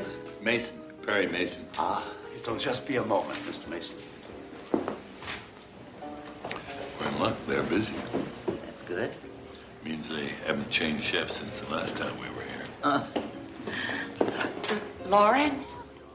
Della Street, what a surprise. I've been trying to reach you. Perry, you remember Lauren Jeffries? Of course, nice to see you again. What are you doing in New York? Perry's receiving an award from the American Bar Association. Congratulations. Della deserves it just as much as I do. I can believe that. You know, I still think the woman behind the man story that we did on you was the best in the whole series. In fact, it was probably the best we've ever done, period. Come on. Listen, how is Metropolitan doing? Oh, it's doing great. The magazine practically runs itself these days. Then you could join us for lunch. Well, actually, I have plans. I just dropped in here to have a word with Seth. But I really do want to see you. How long are you going to be in town? Just till Friday. Well, call my office this afternoon. We'll figure out something, okay? Oh, wonderful. I'd love it. Mr. Mason, this way, please. I'll be right with you, sir.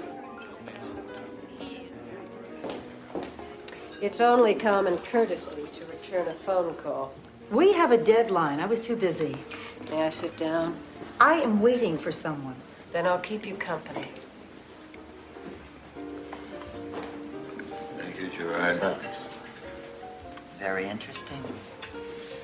Diane Draper chatting with Lauren. Should I know who Diane Draper is? Only if you read the fashion magazines. She runs a magazine, Sweet 2000. It's Metropolitan's biggest competition. Very tough lady. Is she and Lauren competitors? More like bitter rivals. Now, why in the hell would I want to waste my column on you? Because the way things are going, my magazine is going to overtake yours within a year, and you are desperate. Huh, you wish. Yeah, well, I know how you operate, Diane. I know how it turns you on to hurt people.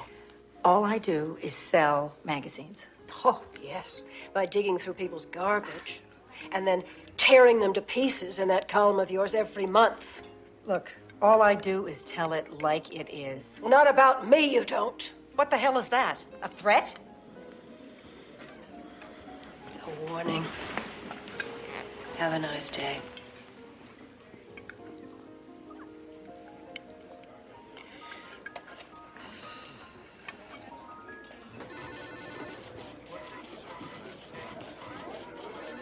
Newark. Julie, what do you mean she said something about Newark? She said something about you getting a lot of practice there. Did she say what she meant by that? No, it was an offhand remark. She didn't mean anything by it. Is she in? No. Even if she was, you wouldn't want to talk to her. We publish tomorrow. Kim, these are great. I'll tell you what, as soon as Diane gets off the warpath, I'll pass them along, all right? You seen a column? For next month? No, she never writes until the very last minute. Who's she going after this time? Why do you ask? I got a feeling it's gonna be me. Oh, man, not you two. I mean, every month it's the same thing. People who are just positive that Diane is going to write something bad about them come crawling out of the woodwork begging her not to. I mean, half the time she's never even heard of them. Halftime's over. Come on, conference room. Let's go. Diane. Wait, Kim. Don't, all right? I'll talk to her. And if you come by my place for dinner tonight, I'll tell you what she said. Okay. Okay, it's 926 West 74th, apartment 219. Let's say 7:30.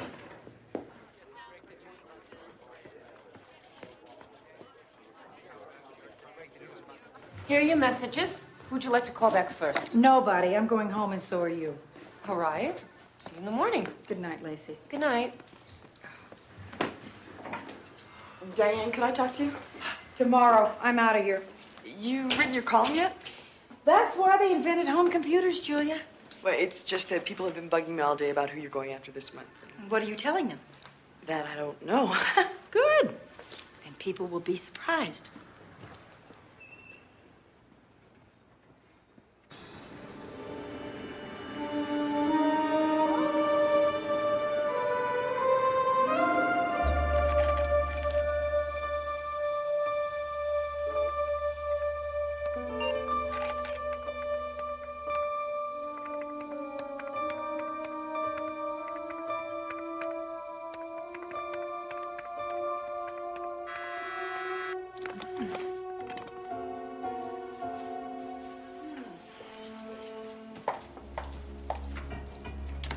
Yeah, what? There's somebody here to see you. It says her name is Lauren Jeffries. Send her up. You can go up. Apartment 4B. Thank you.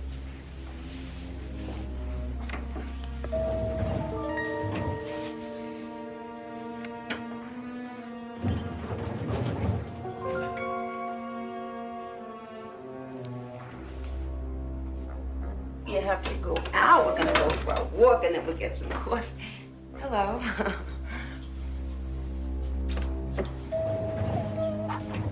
Well, well, Snow White herself. What a surprise. We're gonna have this out, Diane, once and for all.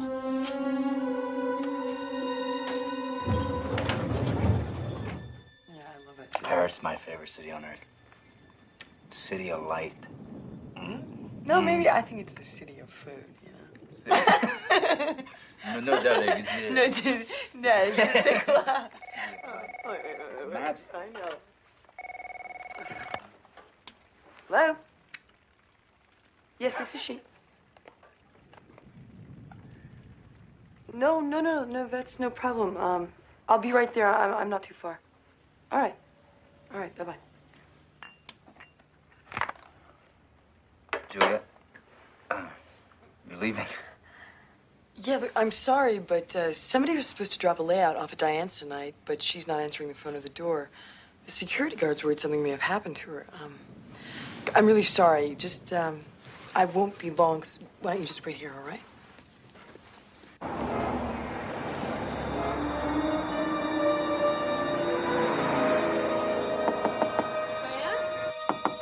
Diane, it's Julia. Are you there? Try the key. It's really odd. Didn't she say she hasn't been here tonight? I don't know what happened to her. Oh my God. Hurry.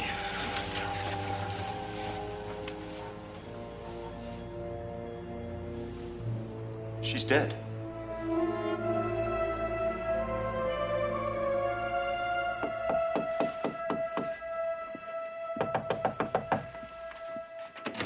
We don't want any.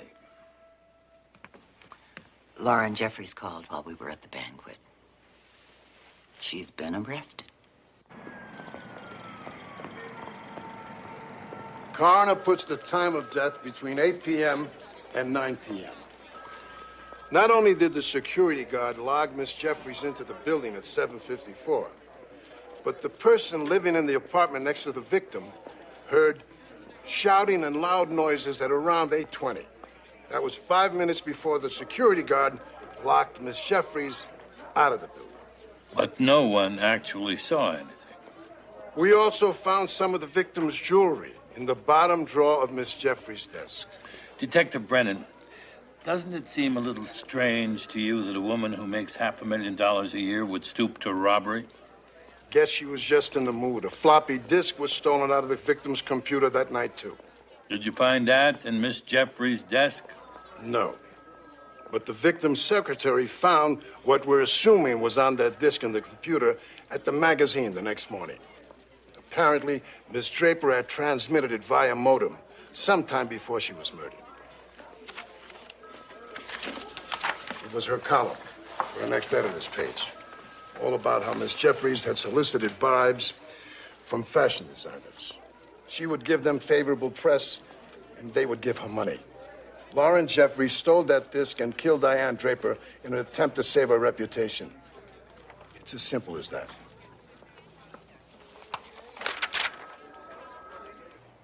But this isn't true. None of this is true. But Diane was going to print it. I have never taken a bribe in my life. No one has ever paid for editorial space in my magazine. Why did you go to see her that night? For the same reason that I went to see her that day in the restaurant. I was #1 on her hit list. She was determined to get me. I wanted to stop it. Because she was becoming a nuisance? She was calling people, trying to get dirt about me. That wasn't all. I knew that if Diane put her mind to it, she would eventually find some way to discredit me. I don't believe that. Well, we all have our secrets. Some we should know about? Yes. I have a daughter. I was 16. Back in Odessa, Texas, in those days, when a girl got pregnant, she stayed pregnant. I wanted to give my baby up for adoption, but my boyfriend Scott wouldn't hear of it. So, 2 weeks after she was born, I left her at Scott's. I got on a bus to New York, and I never went back. You left your baby? I had to. I assumed that Scott's grandparents would take care of her.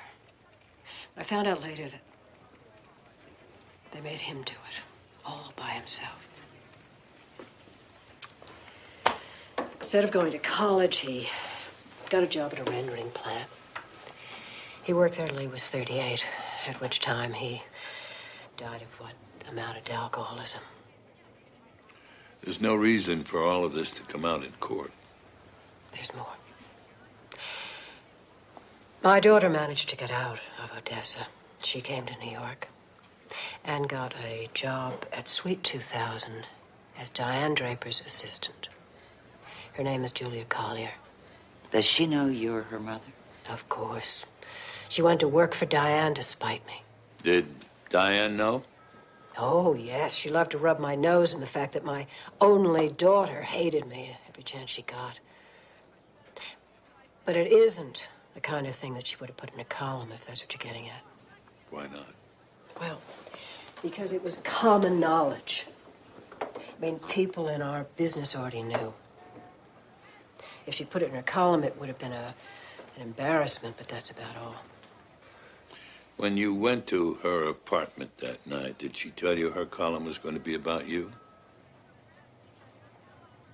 I couldn't get her to talk about anything, so I left.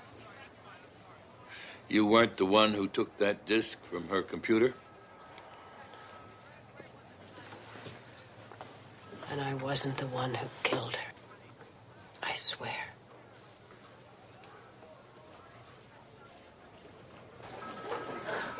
Well? Well, what? You still haven't told me if you've decided to take her case. Dylan, there are thousands of very good attorneys in this city who would jump at the chance to defend a woman who is not only innocent, but who can pay their fee without blinking an eye. But, you have something that they don't. What is that? Secretary, who will find it very hard to forgive you if you turn this case down. Della. Perry, she needs you. Della. Oh, Perry. Call Ken. I already have.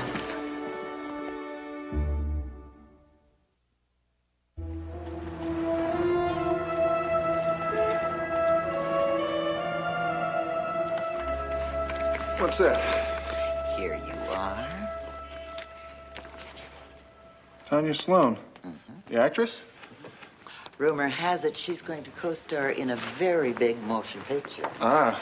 And that she had an argument with Diane Draper the day of the murder. And they were going to talk about the column that Diane was writing. Because she only went after the rich and famous, right? Miss Sloan certainly fits that profile. Here you are. Kim Weatherly and Marco Sabatini. Weatherly's the hottest fashion photographer in New York right now, and Sabatini's a very successful clothes designer. Kim was overheard expressing concern that Diane's next column was going to be about him. And Sabatini? Diane's driver said she dropped in to see him at his showroom on her way to work the morning of the murder. But if her column was going to be about one of these three and not Lauren Jeffries, how do you explain the column that was on the computer at the magazine? I'd say the killer dictated a phony column to her and forced her to send it before he killed her. Maybe he wrote the column himself and sent it after he killed her. Check with the phone company. It wouldn't hurt to know the precise time that document was transmitted. But why your client? Why'd the killer frame her? Lauren had a confrontation with Diane in a restaurant. Later that day, that confrontation was common knowledge among the people in the fashion industry, plus the fact that she and Diane were long-standing business rivals. It all made her the perfect patsy. Well, I guess I'll start with Tanya Sloan. No. Start with Sabatini.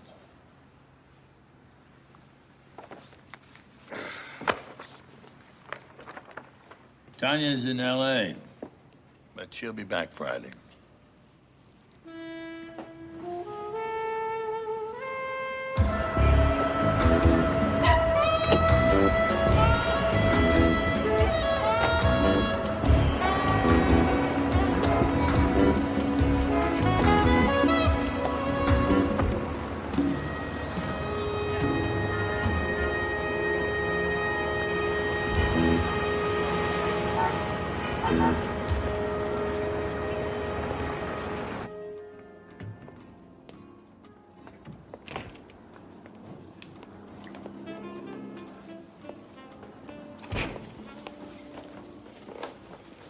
Can I help you with something? Yeah, I'm looking for Mr. Sabatini. Oh, he's not here. He's not? I took the day off. Well, how come I just saw him walk in here? You didn't?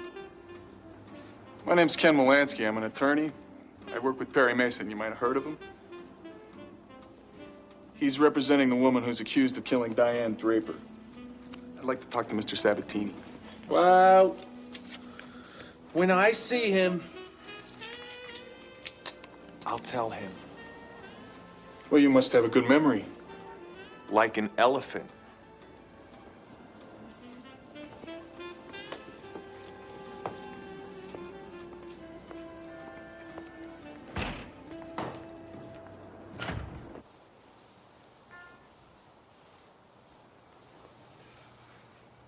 Did Diane always write her column at home? Not always, no.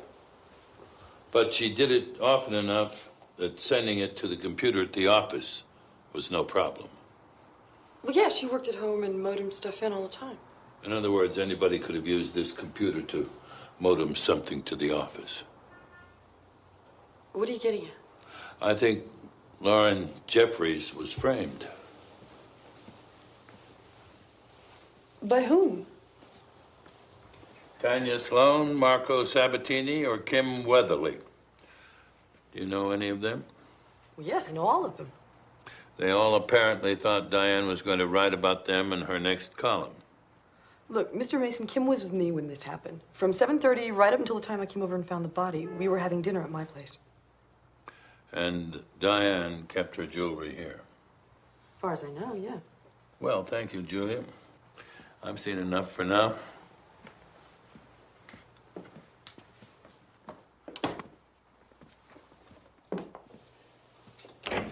I've been meaning to ask you something.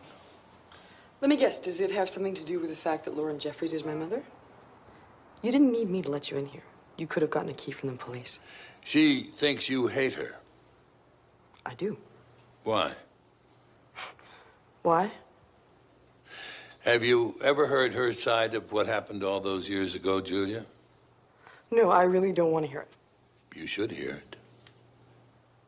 Mr. Mason, she murdered Diane. It wouldn't hurt to hear her side of that story either.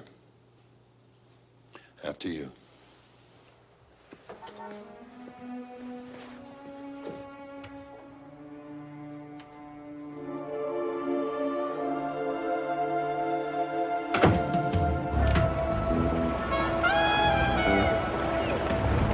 Sabatini. You are Marco Sabatini, right? Mr. Sabatini took the day off. I just want to ask you a few questions. You have the wrong person. You're gonna have to talk to me sooner or later. Maybe never, counselor.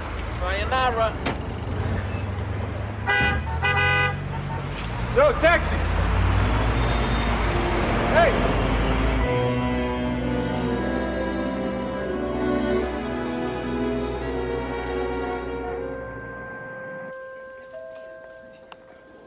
Mr. Mason. Mr. Mason, hi. I'm Peter Whalen, Assistant District Attorney. I'll be prosecuting the Jeffries case. And you must be Della Street. Hi, I'm Peter Whalen. Nice to meet you. Thank you. I can't tell you what an honor this is, sir. Mr. Mason, I think you're the greatest. I've studied every single one of your cases. Every case? You're one of my idols. I begged for this assignment. I'm flattered. I've never looked forward to anything so much in my life. Well, I'm looking forward to trying this case, too. No, Mr. Mason. I'm talking about beating you.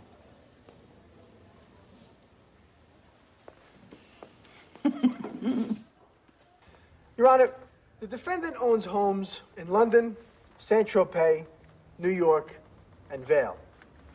Now, she has bank accounts not only in those 4 cities, but in Bermuda and Switzerland as well. In other words, she could very easily flee this jurisdiction and take residence in any number of countries with no significant decline in her lifestyle whatsoever. In fact, Your Honor, the risk of flight is so great here that the state requests that bail be denied. Mr. Mason. Mr. Wyndham, if what mattered most to my client was being affluent and enjoying a certain lifestyle, Your Honor, she would have retired to any one of those geographical locations years ago. What matters most to her is her magazine. She created it, nurtured it, watched it grow and mature. It's what has kept her here all these years. And it's what will continue to keep her here long after these charges have proven false. I request that she be released on her own recognizance. The charge is murder, Mr. Mason, and OR release is out of the question. However, the court is not entirely unmoved by your eloquence. Bail is set at $250,000. Let's see, gentlemen, how does the 27th sound? That's fine, Your Honor. Prosecution concurs. Good. The court will adjourn for lunch. We will resume at 2 p.m. God, I can't wait to get out of here. Lauren? Julia. I think that maybe it's time we talked. All right. Dinner tonight? All right, call me when you get home. Can you believe that? Wonderful. Let's get out of here before she changes her mind. I'll see you at the hotel. I know you'd go with the, her magazine as her life argument. But frankly, I couldn't think of a way to deprive you of it.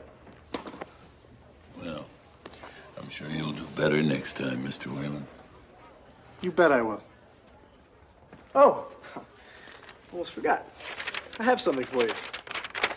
Preliminary list of the people I'm going to call as witnesses.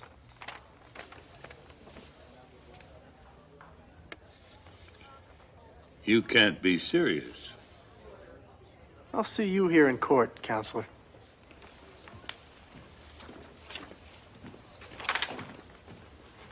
What now? I may have to remove myself from this case. Why? The argument we overheard in that restaurant, Whalen plans to call me as a witness.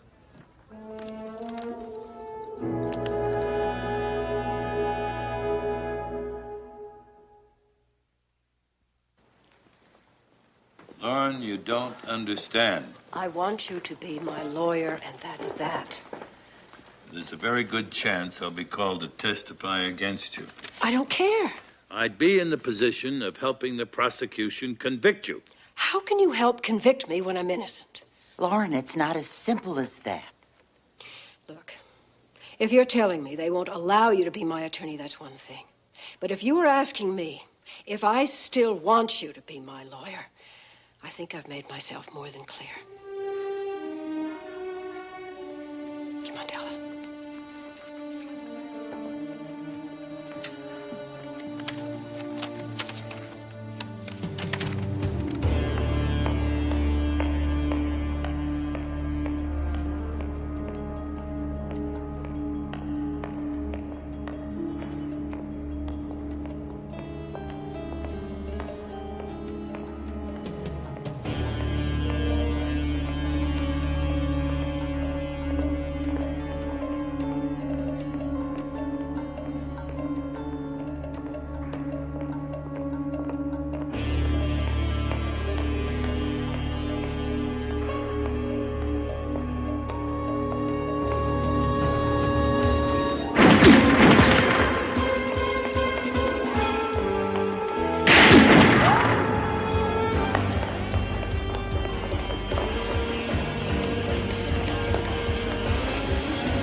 Okay, cut it. Terrific.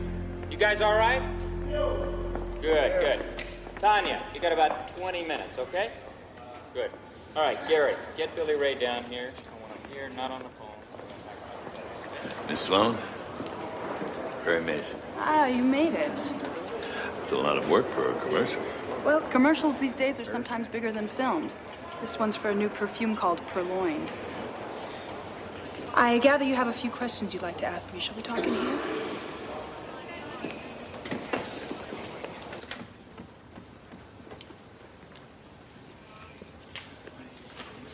I understand you talked to Diane Draper the day she was murdered, Yes, I did.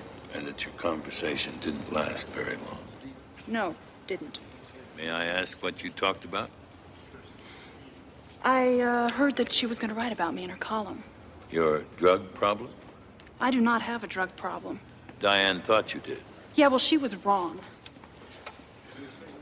Besides, she couldn't prove anything. Still, if there were speculation about it, It could have ruined me. Look, I don't know why Diane had it in for me. Maybe she was jealous. Who knows? was she going to write about you in her column? Mr. Mason, at the time of the murder, I was at a play called Harley's House. It stank. But I told the writer I loved it because I was his guest and he still pulls some weight in Hollywood. Okay? Okay. Before today, I'd have thought it impossible for you to be in two places at once. But I can't say that anymore, can I?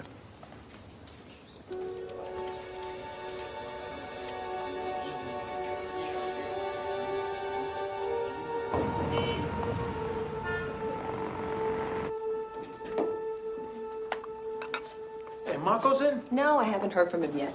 And who's that for? Somebody who's waiting for him, an old friend from out of town. A friend? Mm-hmm. Give me that.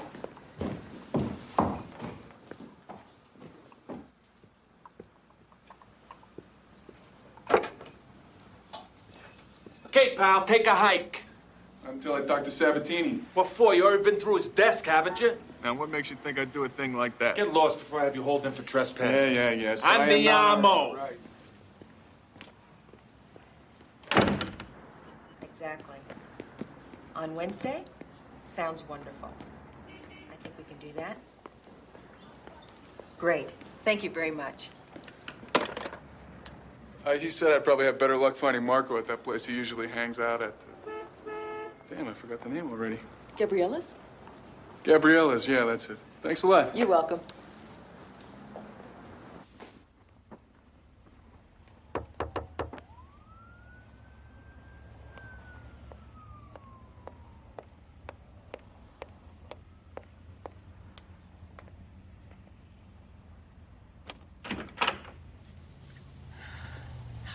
Hi.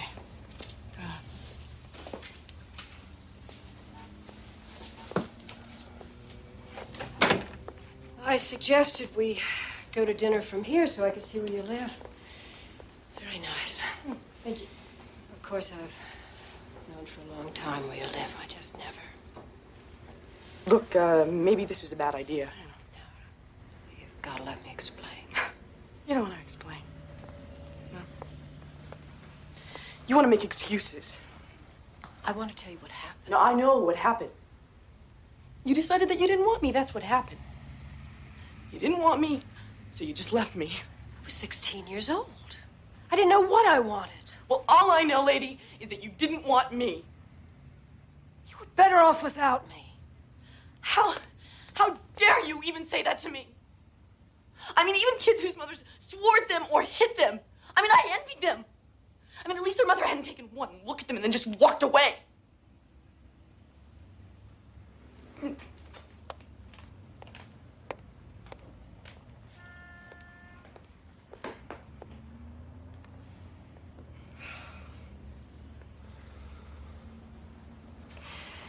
Your father was ready for you, Julie. I just wasn't. I went away from you because I didn't know how else I was gonna survive. I thought being with a father who was devoted to you would be enough. I didn't know how horribly it was gonna hurt you.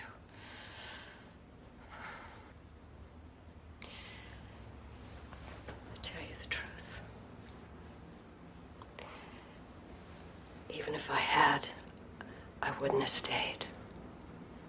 I couldn't. I'm sorry.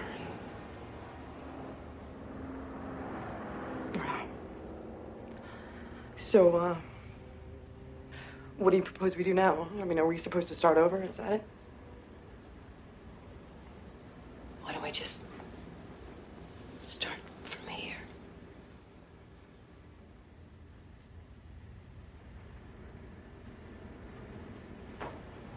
I'll get my purse.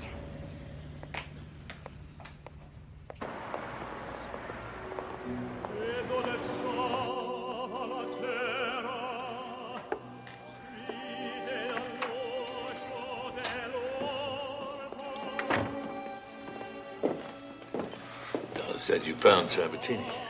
Yeah, but look who he's with. How you doing, all right? Everybody all right there? I know. Mr. Mob himself. What should we do now? What you came to do? What do you mean? I started the day chasing a dressmaker. Perry, wait. Excuse me, Marco Sabatini? Who are you? My name's Mason. I represent the woman accused of murdering Diane Draper. I'd like to ask you a few questions. Albert Nardone. And I have heard of you. And I of you. I've heard you know more about criminal law than I do. What kind of questions you want to ask my cousin, Mr. Mason? Your cousin? But he's the son of my cousin, but it's family. That's the important thing. I don't care what kind of questions he has. If he wants to talk to me, he does it in front of my lawyer. And since my lawyer's not here, neither am I. I'm afraid he's stubborn like his mother. Mr. Mason, join me. Rain check. Sure.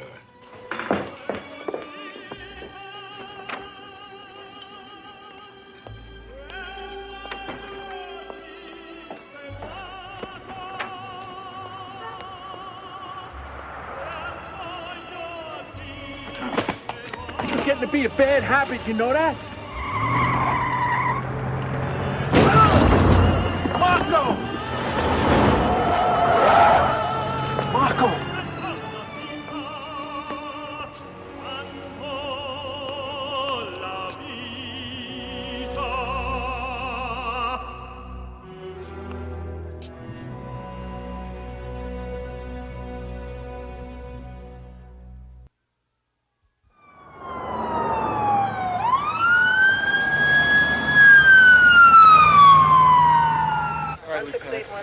I'll be at this number. Thanks a lot. They weren't impressed. I didn't get the make. I didn't get the license number. Hell, I didn't get the color of the car. Sabatini's bodyguard saw nothing. Who knows? He and Nardone split the minute the cops showed up. I think that's why Sabatini was afraid to talk to us. Because Nardone's involved. Possible. Well, that's it. Let's go. Yo! Taxi!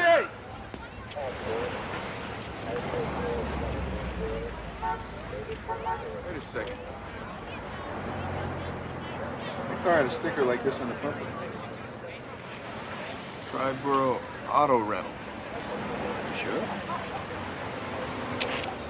Positive. We're talking about several thousand cars. Yeah, but the car we're looking for has a broken headlight. Whoever was driving it may have stolen it. It's true. How much of a lead is it? I'm going to tell the police and head back to the hotel. I want you to get a good night's sleep. Oh, Ken. It's a lead. Hey, Lieutenant.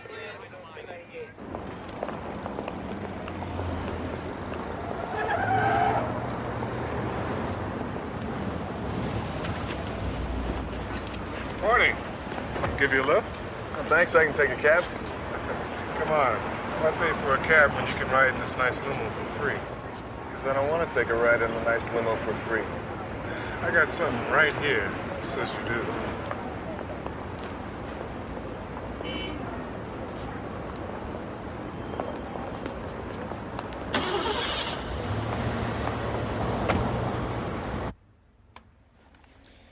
So I wanted to talk to her, so what?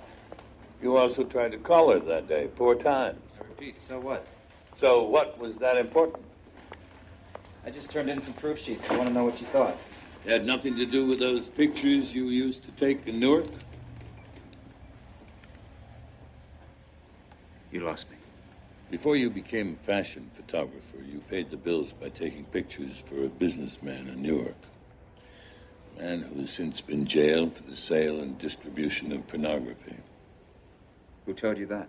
It came from notes found in Diane Draper's office. If she'd put that in her column, it would have been disastrous for you, wouldn't it? People in this town tend to be very open-minded. Not your present publishers. Look, I don't even know why we're having this conversation.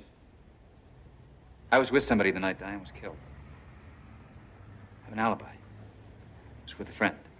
Maybe you also have friends who would agree to do you a favor. Here you go. I got him on the line. Hello, Mr. Mason. No. You're gonna have to excuse me.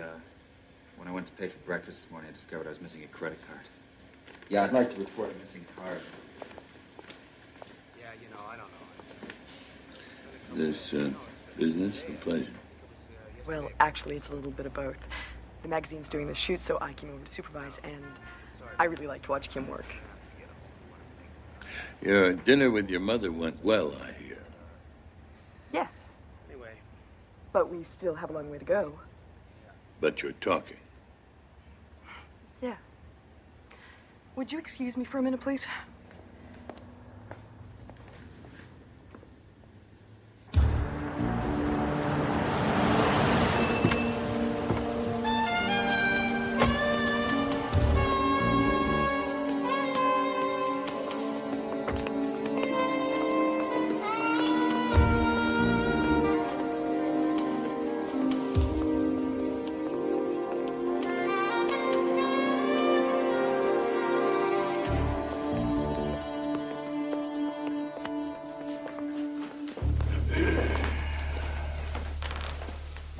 I hear you work for Perry Mason. That's right. Ken Molansky. Well, you, me, Tony over here, Mason, we all want the same thing. We do? Yeah, we do. Marco was my relative. Not a close relative, but a relative nonetheless. You want to know who killed him? I want to know who killed him. Well, if you want to know the truth, we sort of thought that you might have had him killed.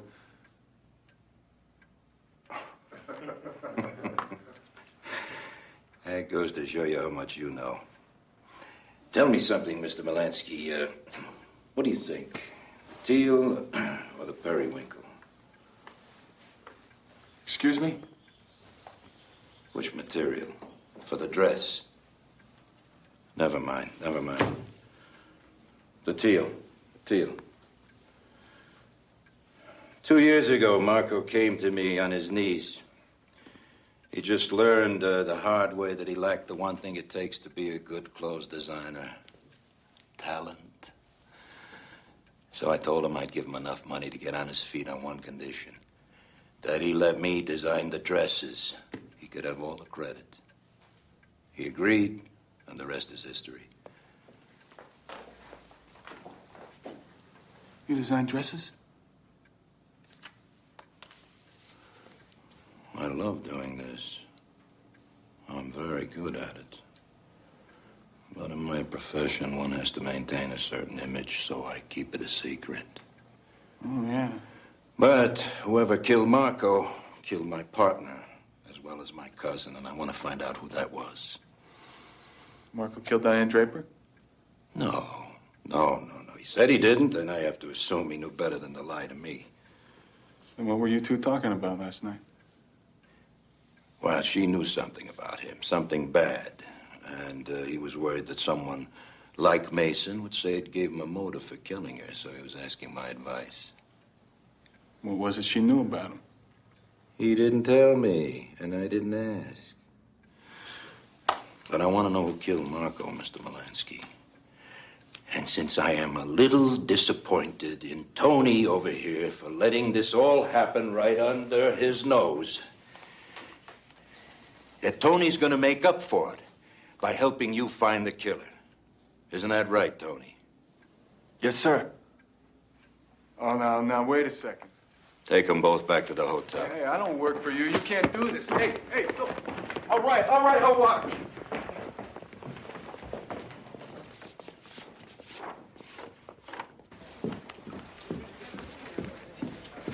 What is this? It's a subpoena. It ensures your presence at this hearing. I may need you to testify. Testify? What's to testify? I told you I had nothing to do with Diane's murder, and I have no idea who did. The writer you went to the play with said you went outside to have a cigarette during the first intermission and didn't return until the third act. Oh, so I had several cigarettes. Like I told you, the play stank. Make yourself comfortable, Miss Sloan.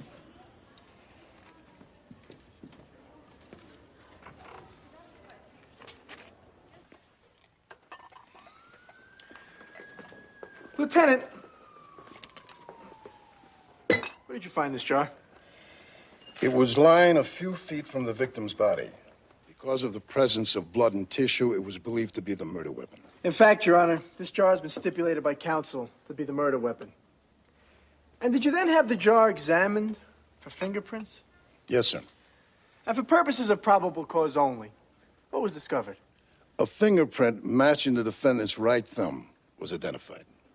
And what did you do next?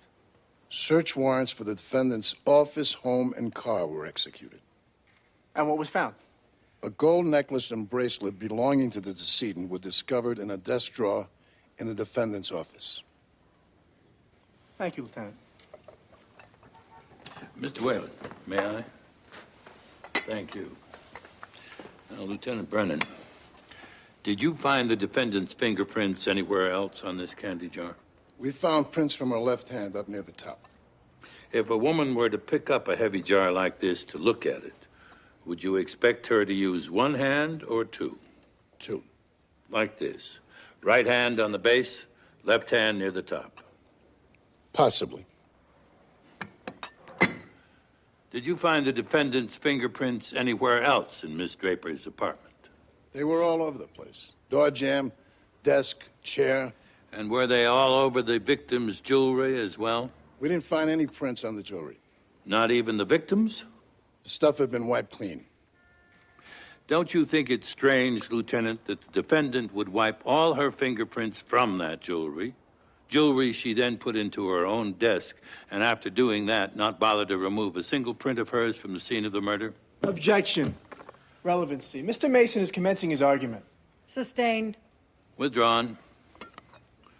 Nothing further.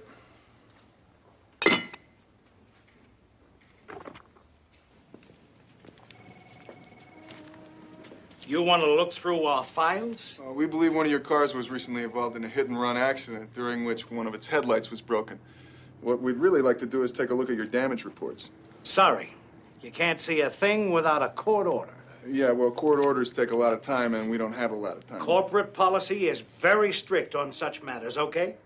You want to go through our files, you got to have a court order or an okay from the senior vice president. So call the senior vice president. Oh, in your dreams. Look, if you don't help us Ken, out, the wrong please. Could I have a sec?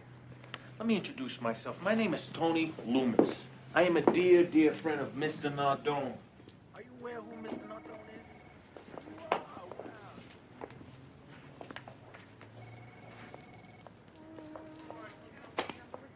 Thank you. Well, you know, we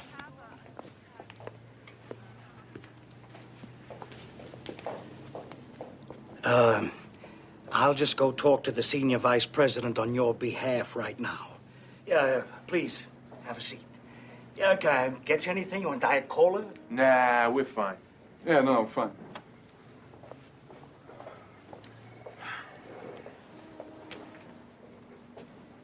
What'd you say to him? I just made sure he understood how important it was for us to find that car. Miss Collier, how long had you been the decedent's executive assistant? About 3.5 years. And your job entailed what? I made sure that whatever she wanted done got done. Would you say that it entailed working closely with her? Yes. very closely. 10 hours a day, sometimes 6 days a week. So you knew her well? Yes, very well. And as someone who knew her very well, how would you characterize the relationship between her and the defendant, Lauren Jeffries? Were they friends? No. Enemies? Competitors. Simply stated, there was bad blood between them, was there not? Yes. Didn't they have a violent argument, which you witnessed last year? Yes. And isn't it true that, to your knowledge, they didn't talk to each other for over a year? Until the defendant barged into a New York restaurant last week and verbally attacked Ms. Draper? That's true. Yes. What is your relationship to the defendant, Miss Collier? She's my mother. And even you, Lauren Jeffries' own daughter, can't deny the fact that the defendant was violently angry with Diane Draper, can you? No, Thank you. Nothing further. Thank you. Don't cross-examine her. Lauren, I can't let this stand. Perry, please. Mr. Mason. A moment to confer with my client, Your Honor. Perry, let it stand, please. I don't want her embarrassed. It's difficult already as it is. Cross, Mr. Mason. No questions, Your Honor. Witness may step down. Your Honor, for its next witness, the state calls Perry Mason.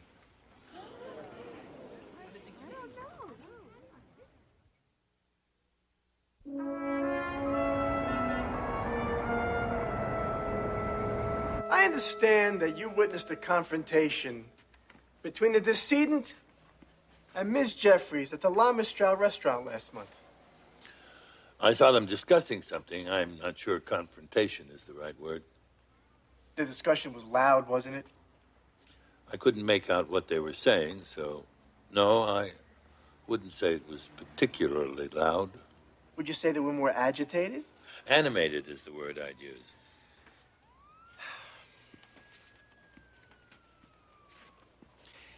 Mr. Mason, could you see their expressions? Yes. Well, would you say the women looked calm or angry?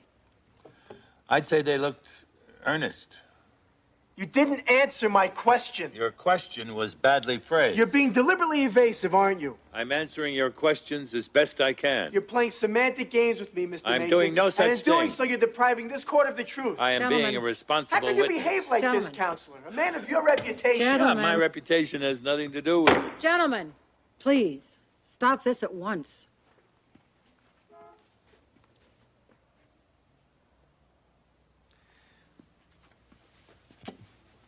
We just had an argument, didn't we? Yes.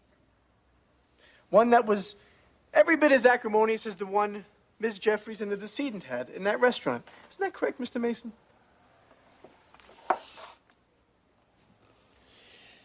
What we had, Mr. Whalen, was just a difference of opinion between two professionals. Intense, perhaps, but I still like you, Mr. Whalen.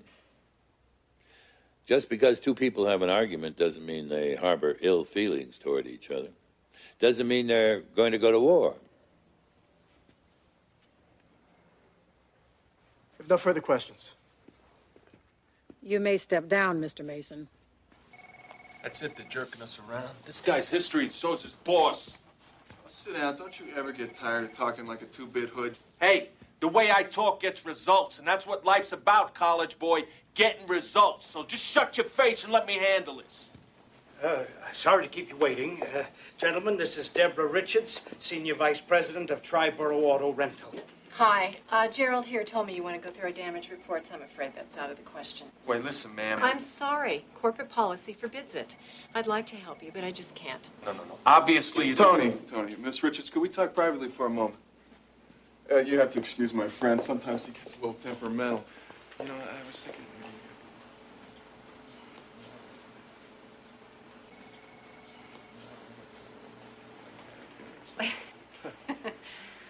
All right. The garage is 10 blocks up at 1420. I'll have someone meet you there. Thanks, we really appreciate it. You coming? What'd you say to her?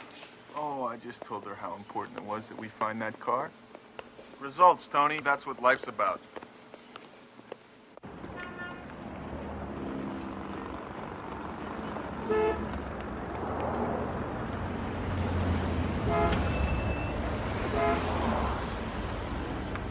Okay, if it'll make you stop pouting, I asked if we'd go down to the lot and take a look at the cars that were returned to them damaged. Here you go. That's all you said? That's all I said. You don't always have to be a bully to get results, Tony. Get out of my face. I think somebody gave you a call about us. Yeah, you're the guys who want to see the cars we got scheduled for shop work. That's us. Well, here they are. Wow. All these cars, huh? Yep. These and 7 more floors. She said something like, I'm gonna have it out with you for once and for all, Diane. Then they went inside. And after you got back from walking your dog, what happened? Well, I was in the living room reading when I heard Diane yelling at someone next door. I couldn't make out exactly what she was saying, but she sounded furious. Then I heard a thump. Thump. And then a bump. A bump. And after that, nothing. Any idea what time that was? 8:20. I remember looking at the clock. 8:20. 8:20. According to the security guard's testimony, that was a good 5 minutes before the defendant was seen leaving the building. Thank you. You're welcome. Is that all? That's all. Ms. Wilson, are you married? My husband died 6 years ago. Oh, I'm sorry. Any children? Just my daughter, Shannon. And she's how old? 15. Was she home that night? No, she was out with friends. On a school night? I told her to be home by 10 o'clock, and she was. I notice you're not wearing a watch. Ever wear one? No, I have very sensitive skin. Watch bands give me a rash. I'm sorry. Do you watch a lot of TV? Oh, I hardly watch any. My daughter does, but I'd rather read. So when you're home by yourself, as you were that night, the only way for you to know what time it is to look at a clock. Well, yes. Thank you. I have no more questions. Thank you very much. Thank you. Witness may step down. Thank you, Your Honor. The state rests its case, Your Honor. Very well. Is the defense ready to proceed? Yes, it is. Defense calls Shannon Wilson to the stand. Miss Wilson, what time did you get home the night Diane Draper was murdered? 10 o'clock. Are you sure it was 10? Yeah, just ask my mom. The thing is, when I asked the security guard who keeps a record of everyone who enters and leaves the building, he said you got home at 10:30. He did? Wow, he must have made a mistake. Shannon, isn't it true that before you went out that night, you set all the clocks in your mother's apartment back so you could spend an extra half hour with your boyfriend? Isn't that true? And isn't it true that you reset all the clocks before your mother got up the next morning so she'd never know what you'd done? I wouldn't do something like that to my mother. Shannon, this lady could be your mother. And this lady is on trial for murder. Now, it's very, very important that you tell the truth. All right, I set the clocks back a half an hour. I'm sorry. So, when you got home that night, it was really 10:30, not 10 o'clock. which means when your mother heard those sounds coming from next door, it was really 8:50, not 8:20, which means the murder occurred some 25 minutes after the defendant was seen leaving the building. Thank you, Shannon. Nothing further. Mr. Whalen? No questions. Witness may step down. Here you go, my man. Thank you. He's on his way. He's on his way. You'll see. Hey, you want something? I'll have this. Yeah, make that too. Grazie. Yeah, there you go. Thanks a lot. Still can't believe we went through 793 cars and still couldn't find the one we were looking for. That's because the guy who whacked Marco just hasn't turned it in yet, that's all. How you know? Educated guess. The guy figured people ask fewer questions if he turned it in after he got the headlights fixed. I mean, that's what I would do. Yeah, I guess that's what I'd do too. Just wait right here.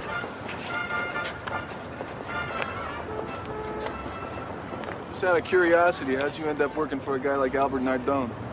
I was born in the Bronx. Went to grammar school St. John Vianney, went to high school St. Helena's. Got to know some people who knew some people. How'd you wind up being a yuppie lawyer? Born in Providence, St. Wenceslas Grammar School, Casimir Pulaski High School, college and law school in Denver. Denver? Did my graduate work in Brooklyn. The Knights of St. Paul. That's where I learned to shoot pool. I learned to shoot pool at the National Polish Alliance then. Polish Center. You any good? No, I just play for fun. Ah, yuppie lawyer hustle. I love it. Gotta play you sometime and see how good you are. Yeah, sure, sometime. Yo, Rocket, you got here quick just like I asked. I like that. Hey. Tell them what we're looking for. You mean the car? Of course I mean the car. All right, according to what the mechanic at Triborough said about this year's fleet, it's a 91 Ford Taurus, brown. Yeah. Broken right headlight, possible dent in the hood, possible dent in the right front fender. Yeah. Got that? Got it. So get going. Come on, get out of here. What the hell was that about? You'll see. Come on. Come on. Yeah, all right, all right. Come to order. All rise. Department 79 is now in session. The Honorable Renee Trayball presiding. Be seated. Mr. Mason, I believe that you were about to call your next witness. Your Honor, may we approach?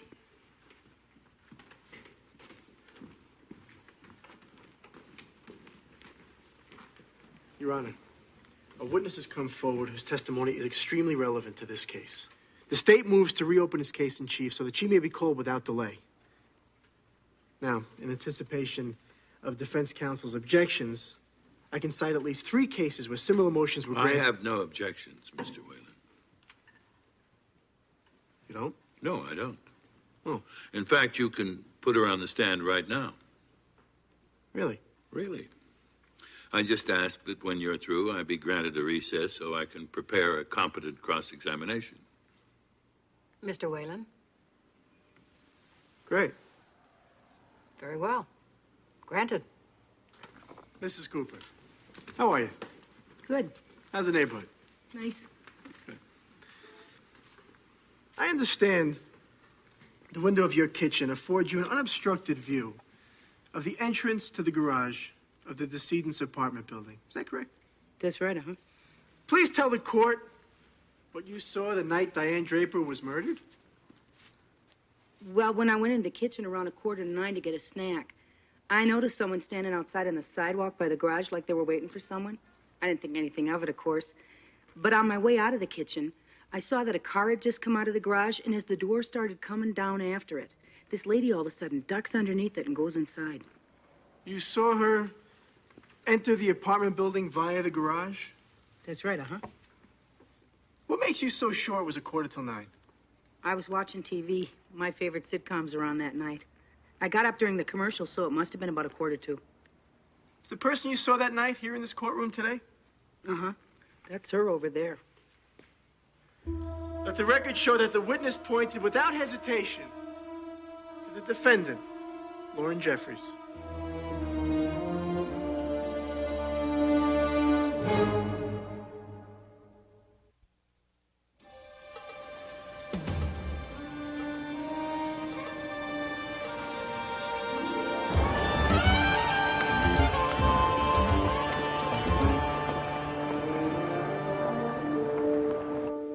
Cooper, I'm glad your health is good. I'm glad your neighborhood is nice. Now, why did it take you so long to come forward? Because I didn't realize what I saw that night was important until I saw her picture in the paper a couple of days ago. You're absolutely certain the defendant is the person you saw enter the garage that night? Absolutely, uh-huh. Your Honor, at this time, I'd like to conduct the brief experiment we discussed in chambers. Again, I object. Again, you're overruled. In view of the situation, I believe that Mr. Mason is more than entitled to a little leeway. Bailiffs, proceed, Mr. Mason. Thank you, Your Honor.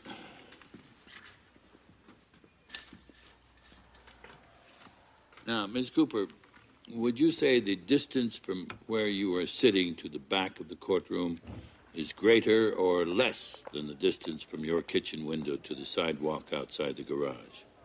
Less than, definitely. And would you say there is more light at the back of the courtroom than there was on the sidewalk that night, or less light? More. Once again, Ms. Cooper, would you point to the person you saw duck into the garage of the decedent's apartment building the night of the murder? The second one from the right, that, sir. The second from the right.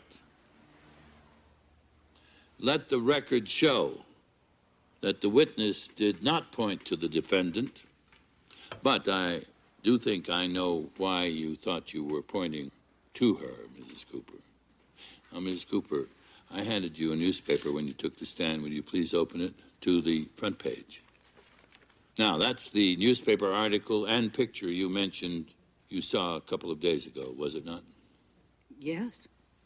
The person you just pointed to is wearing the exact same thing Ms. Jeffries was wearing in that photo. That's why you assumed she was Lauren Jeffries, is it not? From what you saw in that paper? Yes, I guess so. Thank you, Ms. Jeffries. Now, are you absolutely certain it was Lauren Jeffries you saw enter the garage that night? No, I guess not. Thank you, Ms. Cooper. No further questions. This place does the best work in the city. Got cars booked for repairs clear into next month. The one you're looking for? Yeah, I think this is it. This has got to be it. Nice work. Here, give me that. Rocket, you're a genius, huh? Hey, Tony. Go buy yourself a slide rule or something. Come on. Get out of here. Call you. It's fantastic. It's great to have a friend in the auto industry. He's in the car business? My buddy can strip a car faster than you could write up some legal paper. Huh? Is the rental agreement in there? Yeah, here it is. Is your name on it?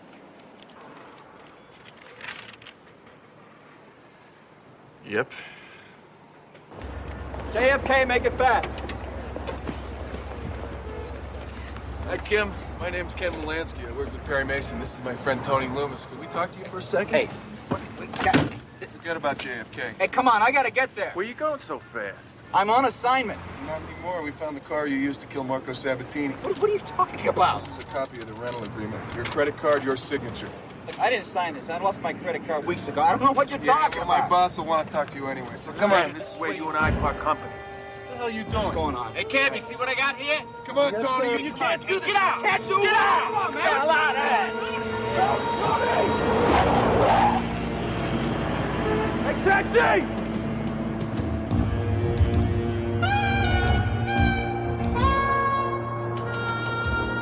All right, thanks a lot.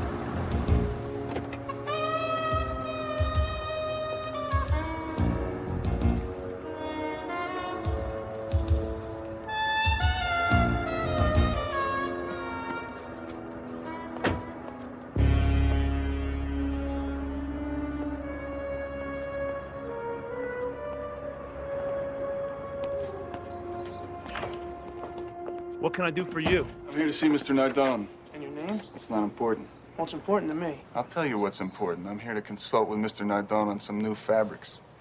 Evidently, he doesn't like his periwinkle. Well, I don't know. You don't know? Look, I'm on a tight schedule. You'll just have to tell Mr. Nardone. I'll see him sometime next week.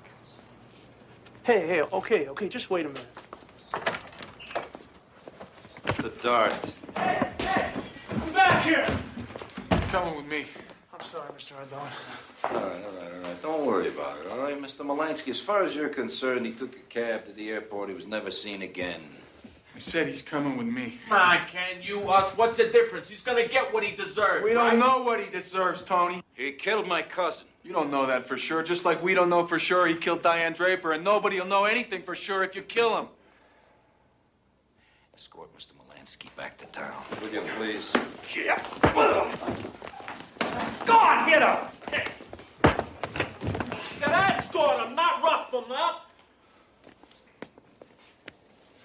I'm not leaving here without him. You're pushing your luck, college boy. Let him go. Tony.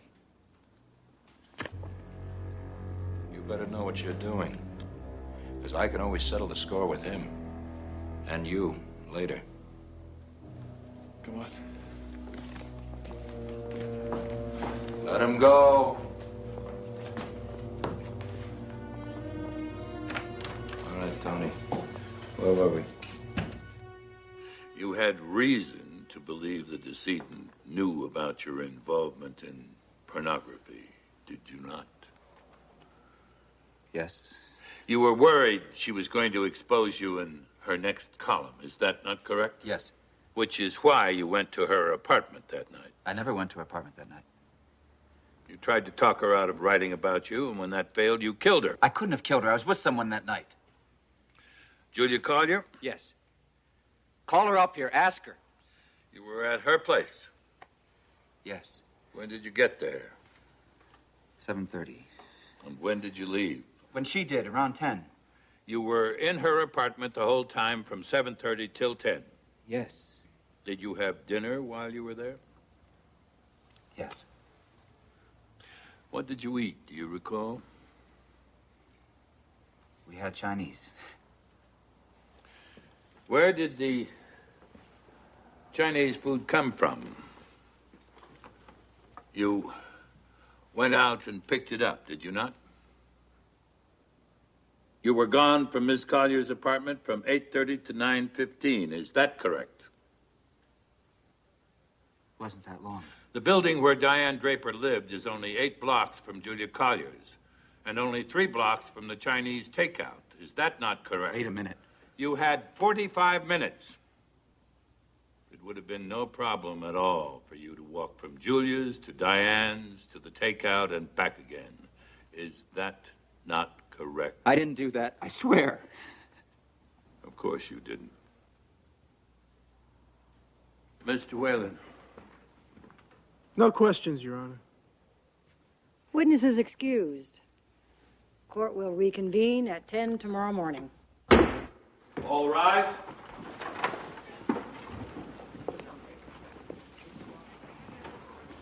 Congratulations.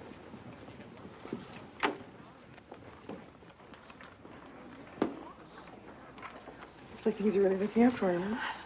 They are now. Considering what just happened here, I can finally go back to Los Angeles. No, I'm afraid it's not over yet. Keep the subpoena.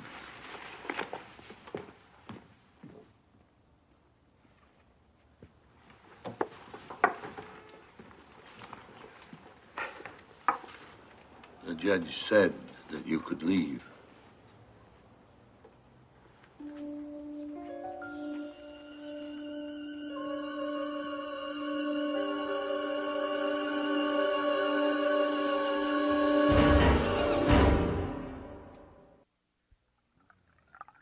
Come on, Perry.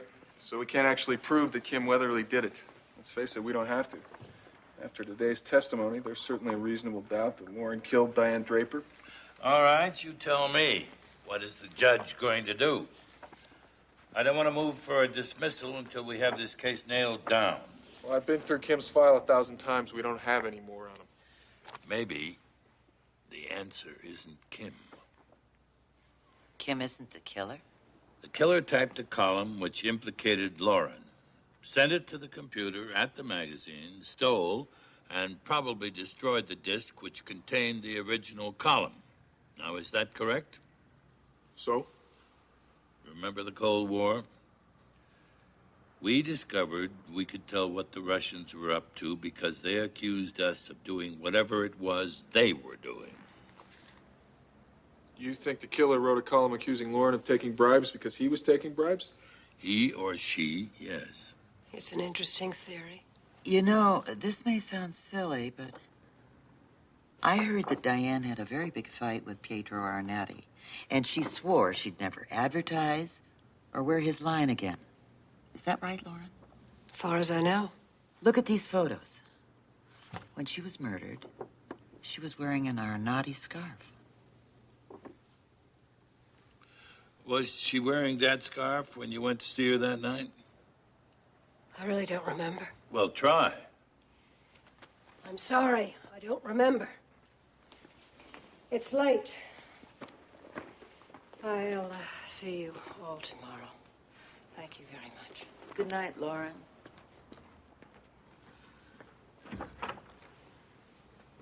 Perry? Something's wrong. Very wrong. Remain seated. Come to order. Department 79 is now in session. The Honorable Renee Trayball presiding. Mr. Mason. Defense recalls Julia Collier to the stand. What are you doing? I think you know. Perry, no. She's my daughter. After 25 years, we're finally together. Please don't do this.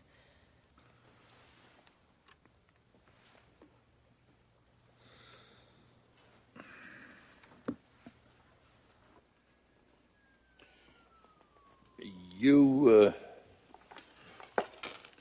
knew Pietro Arnatti, did you not? Yes. You also knew Marco Sabatini.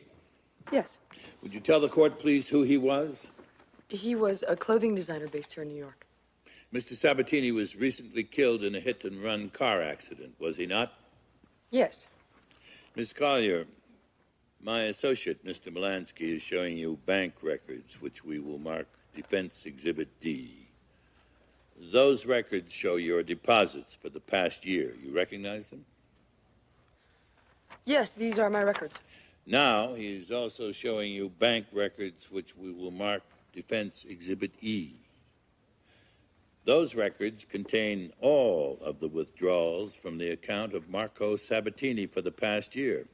Now, would you explain why it is that in 4 separate instances, when Mr. Sabatini withdrew certain sums from his account, you deposited the exact same sums to your account? I don't know, coincidence? 4 times in the past year, clothes designed by Mr. Sabatini received extremely favorable coverage in the magazine you work for. So? So, wasn't Mr. Sabatini paying you in exchange for rave reviews? I wasn't the one taking bribes, Mr. Mason. Who was? Diane thought it was my mother. You mean according to Diane's column written the night of the murder? Yes. We discovered yesterday that Mr. Weatherly is unable to fully account for his whereabouts on the night of the murder, which means your whereabouts that night are not fully verified. Well, I was at home waiting for Kim to return. You always send the people you invite for dinner out to get their own Chinese? Well, no, but by the time I got home that night, I was too tired to cook. I mean, Kim was very understanding. You invited Kim over so he could give you some semblance of an alibi, did you not? I have no idea what you're talking about. I'm talking about the phone call Marco Sabatini made to you after Diane left his showroom that morning. You now have a copy of his phone records in front of you. He told you Diane had found out about the bribes you'd been taking.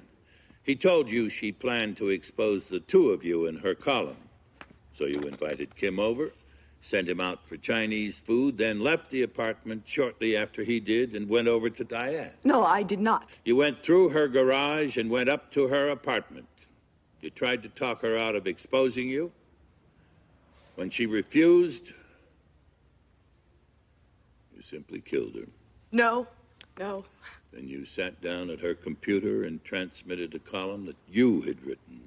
That you had written. Which accused Lauren Jeffries of crimes you had committed. You transmitted that column to the computer at the magazine so she'd be blamed for the murder. No. Then you left, taking with you the computer disk containing Diane's column and jewelry. Jewelry you later planted at your mother's office to further implicate her. You also removed other evidence that proved you'd been taking bribes. Nothing that you're saying is true, all right? Nothing. Oh, it is true, Ms. Collier. It is true. So is the fact that you stole Kim Weatherly's credit card when he returned to your apartment that night. No. You stole his card and used it a few days later to rent a car you then used to kill the one person who was still a threat to you. That person was Marco Sabatini. You know, you can't prove any of this. None of it. Oh, but I can, Miss Collier. I can prove all of it. Mr. Williger, please stand. I can call this young man as a witness. He waited on you at the agency where you rented the car. Now, Mr. Johansson, would you please stand? Mr. Molansky? Mr. Johansson is the mechanic who waited on you at the repair shop where you took the car to get fixed after the hit and run. We can call him as a witness, or we can enter that scarf into evidence as Defense Exhibit F. That scarf was found near Diane when you and the others found her dead. Was she wearing it when she was killed? No, Ms. Collier. She was not. You were wearing it.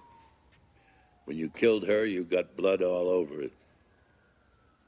Blood all over it. You threw it near her, hoping people would think it was hers. Now, you did that, did you not? No, I did not do that. I mean, yes, the scarf is mine, but Diane borrowed it from me. No. It's a Pietro Arnatti scarf. A scarf she would never wear.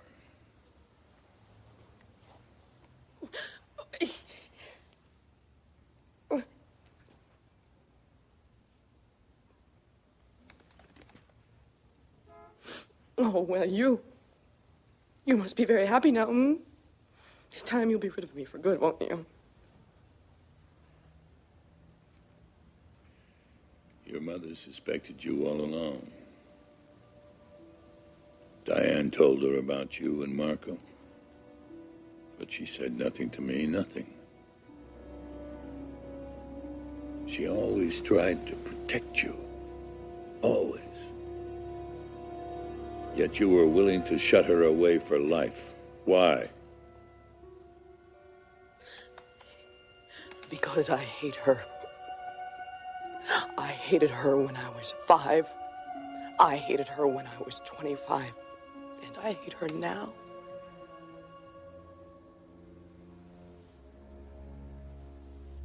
In view of these developments, Your Honor, I move that the case against my client be dismissed. Prosecution concurs. So moved. Case dismissed. Bailiff, see to it that Miss Collier is properly attended to. This court is now adjourned. All rise.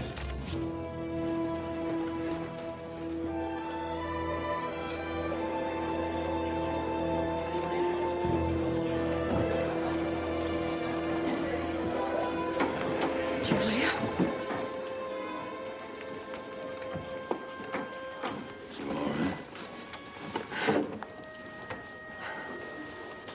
Reconciling with me was just an act, wasn't it?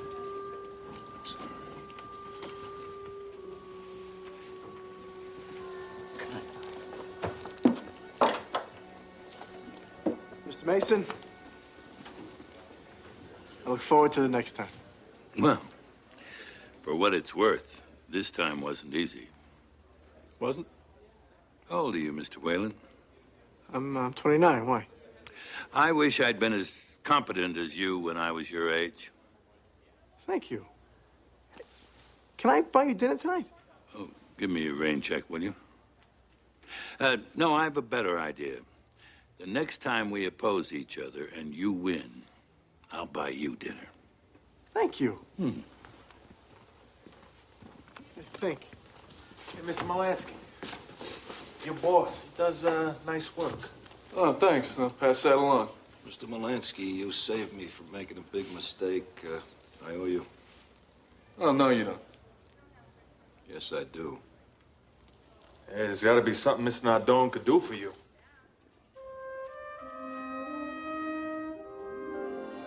Oh, Ken, how very thoughtful of you. Oh, it's lovely.